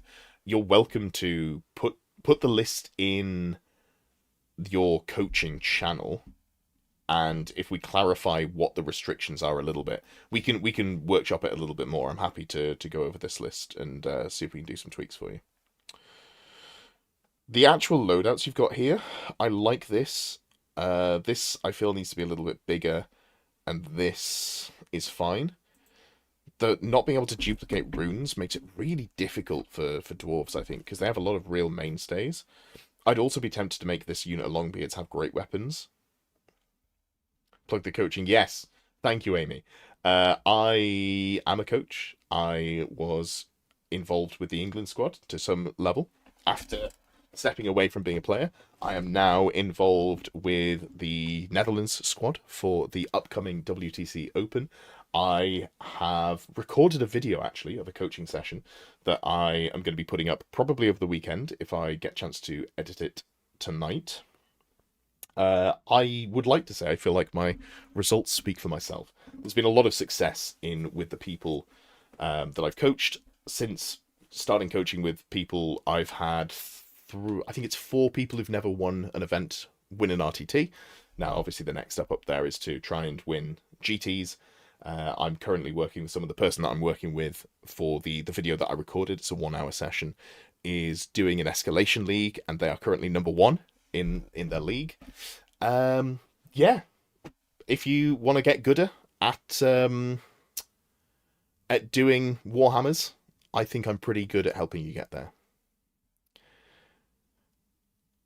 Tistic says, I'm back. You can fix my list when you want. There's some jobs to get done. I've already looked at it. I changed some things, and I complimented you for your delightful list design because I'm a big fan of that. Evening, Anubis. Hope you're doing well. I've realized I've left you on red twice, which is super rude, and I'm so sorry for doing that. I was the other 48 of you, just hold on a sec. I'm speaking directly to Anubis. I was having some issue with being overwhelmed with messages with the coaching, and I've changed how I've done it. So I've basically set myself working hours, and now I'm actually picking up the messages and responding to the coaching channel a lot faster because I've set working hours now. But during that time, basically, I was just avoiding any message that anyone sent me on Discord. So I'm sorry for not responding. I did see that you messaged me earlier. I have been back to back to back for the last 3 days, so I haven't read it yet, but I will pick that one up either over the weekend or Monday. But yeah, I think the just straight up writing a nightly order list is a little out of the scope of what I can do for Fix My List, but I am interested to look at it under the restrictions that you put. So I'm happy to sit and talk for like 5-10 minutes and see what we can think in terms of what you want to go with. So we'll do that in a sec. I just want to have a look at this Elves Slayers list. I think I pretty much finished, actually. Like, all of the individual pieces you've got here make a lot of sense. So it's more I just don't necessarily fully understand the restrictions for the Italian comp. So I'm going to say, when do I start talking about it? roughly 1 hour, 50 minutes in discussion. And yeah, please do, hit me up in the coaching channel, and I will go over that more with you when I understand what I'm looking at there. Cool. So let's look at the other one then. We can look at nightly orders. So Anubis says, if I just scroll up here, need your help. You play on the 13th of the 12th, the new beta version of German Comp, but you didn't find yet the right character setups for you. So you can have 0 to 2 Grandmasters, no points cost for the order update. Priests can have a Debigriff as a mount, only 4 max characters on Pegasus. You need 1,000 character setup with no limitations on model, and the rest of the army writes itself. Cannons, Knights, Inner Circle Knights, and Demigriffs have enough. When you say cannons, are you going more? Is that the setup that you've gone with? Is that the nightly order that you've chosen? Played last weekend, 1 Grandmaster and 2 Chapter Masters on Peg, 1 BSB on Demigriff, and 1 Witch Hunter on Peg as well.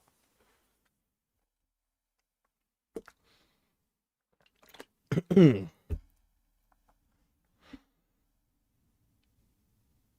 can play 2, yeah. Which nightly order are you going for though, bud? Is it Knights of More that you've chosen? I think More gives you cannons. Blazing Suns. Okay. Let's have a look here. So, Blazing Suns. It's been a hot second since I've looked here. So it's 0 to 2 Master Mages as characters per 1,000 points. 0 to 1 Great Cannon or Mortar as a special choice per 1,000 points. No Lectors or High Priestess of all. Okay, cool. So I think immediately we're looking at double... Is it 0 to 2 per 1,000 or 0 to 2? Okay. So I think the Master Mage angle is interesting. Fully evasive, and characters get +1 combat res when they charge. Yes, that's the other thing that I was going to be looking at. Don't characters also get reroll 1s to hit, or is that that might be Fiery Heart actually? Let me just have a look in. I feel like the rules are in the bottom part of the Arcane Journal here. Okay, so Blazing Sun, +1 combat res. See, I'm thinking of this. I really like this on your characters. Reroll hit and wound rolls of natural 1 made during the combat phase, but you don't get anything exciting in the list building. Flatulence. Okay.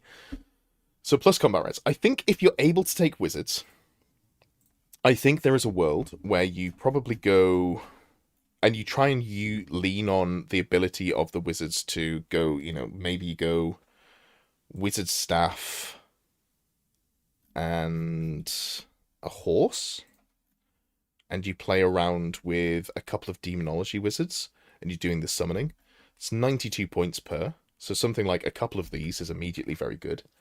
Evasive is too strong. That's fair. Evasive is very good. I like it. You could also... The problem is wizard staff just overcaps you slightly in terms of Ruby Ring of Ruin, which is a shame. So if we were doing something like that with the Master Mages, and then we look at a Grandmaster... Now, I think this is where the Crackling Blade comes in. Obviously, Crackling Blade being the... if I just go back down to the items, +1 strength, AP -1, extra d6 attacks. I think this is the perfect army for it. You'd have to pair it with some sort of banner. What should we call it? Okay, so it'd have to be on the Inner Circle Knights, but you can put Inner Circle in here. So you go with the Totem of Wrath, you put the Grandmaster in the unit, and this is your main output unit, I think, where you go for Grandmaster, Crackling Blade, Totem of Wrath combination. That should be pretty strong. So this character, what would we go with? I feel like, since it's so valuable to the output, you probably build it with a White Cloak here. Just feels worthwhile doing. Double Master Mage. You can go a second Chapter Master, and you could also go for the characters on pegs. What were your Chapter Masters on pegs equipped with? What were you rocking on the Pegasus? Stat line's okay, isn't it? So it's only weapon skill 5, but it's 3 attacks at strength 4, which is fine. And it lets you be mobile and get around. I guess for me, I'm talking Charmed Shield. Charmed Shield and a Lance? Something like that. You were playing them cheap. Yeah. So something like this. Lance, Charmed Shield, Full Plate, Pegasus, no other upgrades. 2 of these. Like so. Yeah. That's not bad.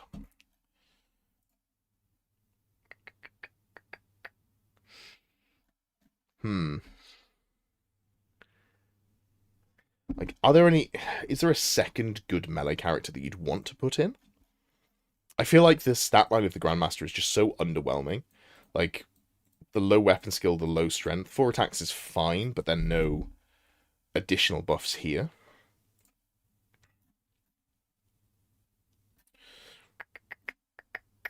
Anything that gives you extra attacks is often going to be the best way to do things, but I just don't think there's anything that gives you extra attacks that's worth running outside of Crackling Blade.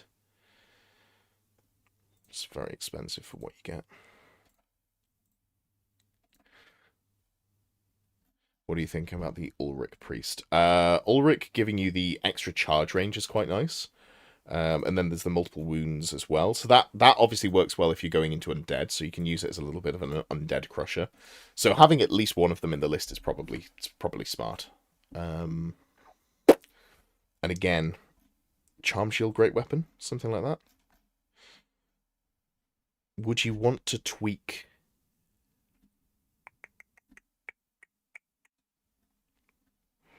Yeah, I don't know if there's anything else that I'd bother putting on here. Like, the Twice Blessed Armor is actually probably pretty good here, because otherwise you're not getting to that save, and the extra output from the Hammer Hand is nice. So something like this as a character setup, although this second Grandmaster is kind of unnecessary. We've got the Cackling Blade Grandmaster that's going with the Inner Circle Knights with the Totem of Wrath. We've got Double Master Mage. We've got 2 Chapter Masters on Pegasus. We've got a Priest of Ulrich that can bring the prayers, but also a little bit of output there. Then I guess you probably want a BSB. Do you want a BSB? Do you care about a BSB? You could use the BSB for combat res. So you could just go for like a cheap War Banner. War Banner Lance, Charmed Shield, Barded Warhorse. Like, something like this is not a terrible setup. So then you've got your heavy hitting unit. You've got your 2 cheap flying around Pegasus characters. You've got your priest that adds spice to whatever unit you need it to add. You've got these 2 that are going to fly around or like run around on warhorses and do summonings, backed up by the cannons. So you have some actual ranged output, and then you've got the BSB, which is just adding combat res. So this model here is adding +3 combat res because you're getting the +1 from the special rule for Blazing Sun, which is down here somewhere, right? Yeah, +1 combat res as long as you charged. You also get the War Banner. You also get the Battle Standard Bearer. Yeah, something like that. I don't think this is in any way, shape, or form finished, but this is like the immediate direction I'd go in. So what I'll do is I'll link this here, but I'm interested to see which way you take it, because you do come up with some interesting lists there, bud. So I'm just gonna link this. Boom. This is the angle I'd go down. I mean, I don't know how things are structured for you in German comp, but I'd maybe be tempted, if you're allowed to run 4 Master Mages, all with Demonology and Wizard Staff, and all running the summoning, and just really pelt people with magic missiles. But I think I don't know if you've got a good vehicle to put them in. You kind of just have to put them in or around some regular knights, which is fine. You've got some play there. Yeah, it's an interesting idea. It's a very mobile shooting list that falls down as soon as they have any magic resist or any good access to dispel. So maybe that's a reason not to go for it. But cool, cool, cool, cool. And that leaves us with one last one, which is Warriors of Chaos. Let's have a look here. Val says... Let's have a look.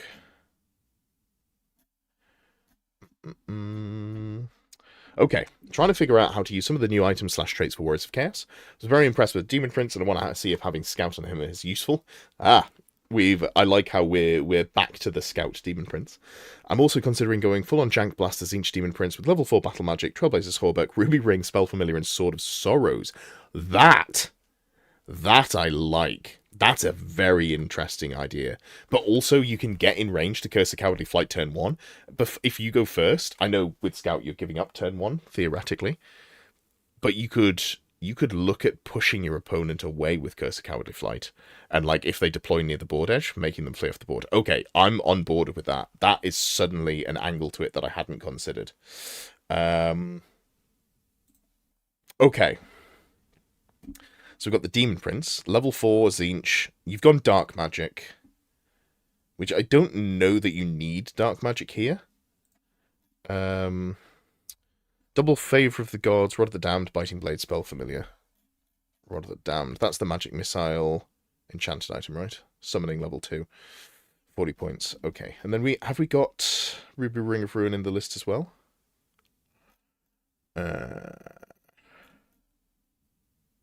I think I like the build that he mentioned, right? So we don't worry about Biting Blade. Like, you've already got AP1. An additional pip of AP for 15 points is worthwhile, but I'm not super worried about that. Trailblazer's Hauberk, alongside Rod of the Damned, Favor of the Gods, Sword of Sorrows. Do we have enough points for that? How many points do we need? 80. Ooh. 20... 60, 65, 75, 80. Okay, so that's where we're going wrong. How do we get there? So if we drop this, Spell Familiar, 35, 70. Okay, so we drop the Favor of the Gods. That's the thing that we have to drop. Ruby Ring of Ruin. God, this is an interesting... I want to play this. This is fun. Spell Familiar... What am I missing? Sword of Sorrows. What ballistic skill do they have? 5. It's not bad. It's fine. And then we've got the Trailblazer's Hauberk, right? Trailblazer's Hauberk. I don't know why I'm scrolling down to the Chaos items. It is not a Chaos item. There we go. 20 points. Yeah, we got it. Level 4, Zinch, Battle Magic. Boom. I do like the adaptation that... who was it? I've got to give them their flowers. Calamity had with the Diabolic Splendor. So, definitely putting that on if we're doing scouting bullshit. Okay, and then second character, we've got a BSB War Banner, Aspiring Champion, Great Weapon, Heavy Armor, Chariot, Everlasting Conquest, Favor of the Gods.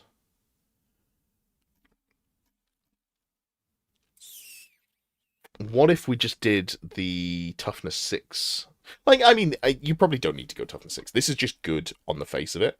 Let's sketch out what the T6 Chariot would look like, because you have to go Exalted Champion.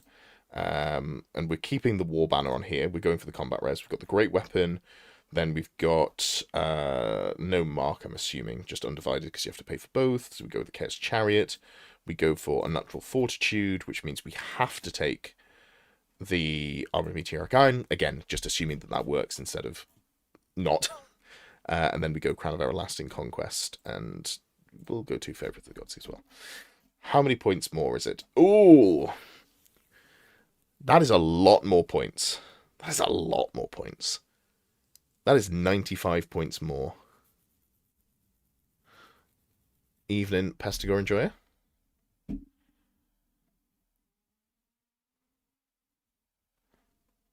I've just seen your last message, Anubis. You've 3-0'd twice with Blazing Sun. That is wild. That is very, very odd. Although I guess with the German com restrictions, you do see different things. Okay, so this is good. This is good. The Exalted Sorcerer. Level 2 Demonology, Lore Familiar Power Scroll. Yeah, amazing. So this is just going to go with the warriors, who have got Taskmaster Scourge, Monster Hunter Tapestry, Halberds, Heavy Armor, Shields, Undivided, Battle Hunger. Great. I love this unit. It is... We are paying 10 points too few here, so we do need to tweak that, but that is just very solid. Oh, wait, hold on. Is it representing correctly over here? Oh, no, it is represent... No, it's not. It's representing wrong there.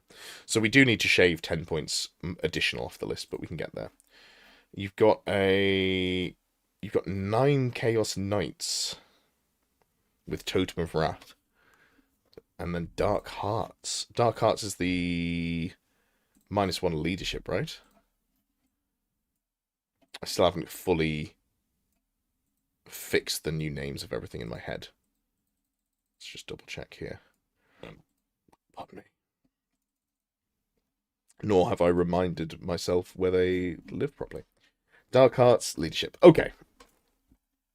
I see what you're going for here. So the Chaos Knights, Brazen Collar, Totem of Wrath, Lancer Shields, Undivided, Dark Hearts. This is fine. I don't know that we need 9 of them, but I like the unit. I think it's relatively punchy. It could... without Dark Magic, it's lost a lot, actually. It's lost a lot without Dark Magic. I don't know that I want to index that heavily into it without Dark Magic.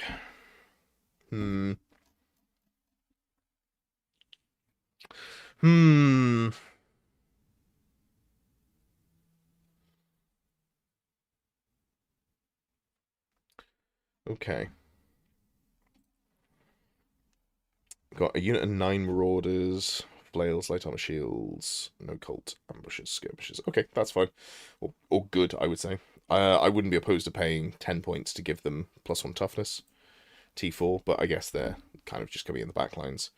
Yeah, I think basically if we're tweaking to the battle magic version of this, maybe this unit doesn't live in the way that we have it so far.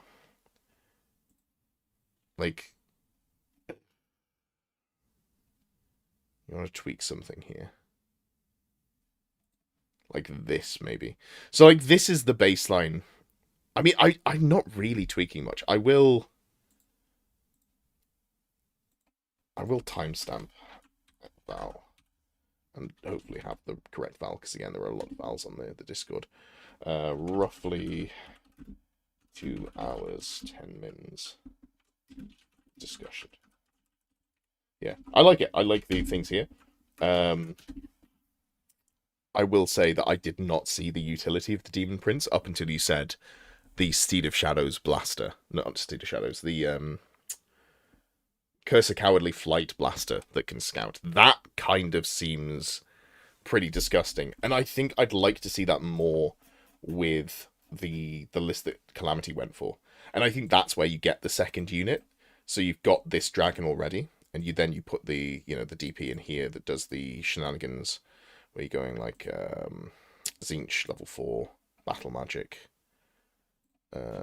Sword of Sorrows, and then we just go down spell familiar, Ruby Ring of Ruin. What am I missing? A 20-point magic item. Trailblazer's Hobbuck. And then Gift. Violent Splendor. Yeah, like this. Okay, it's only getting better. Yeah, absolutely. Absolutely. 6 points over. Something like this. Like, this is a list that I actually kind of want to play. Like, this seems very interesting to me.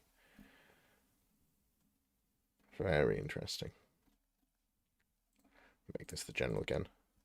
With your T6 dragon. I'm still not convinced that the T6 dragon works, but as always, check with your TO or your opponents. But yeah.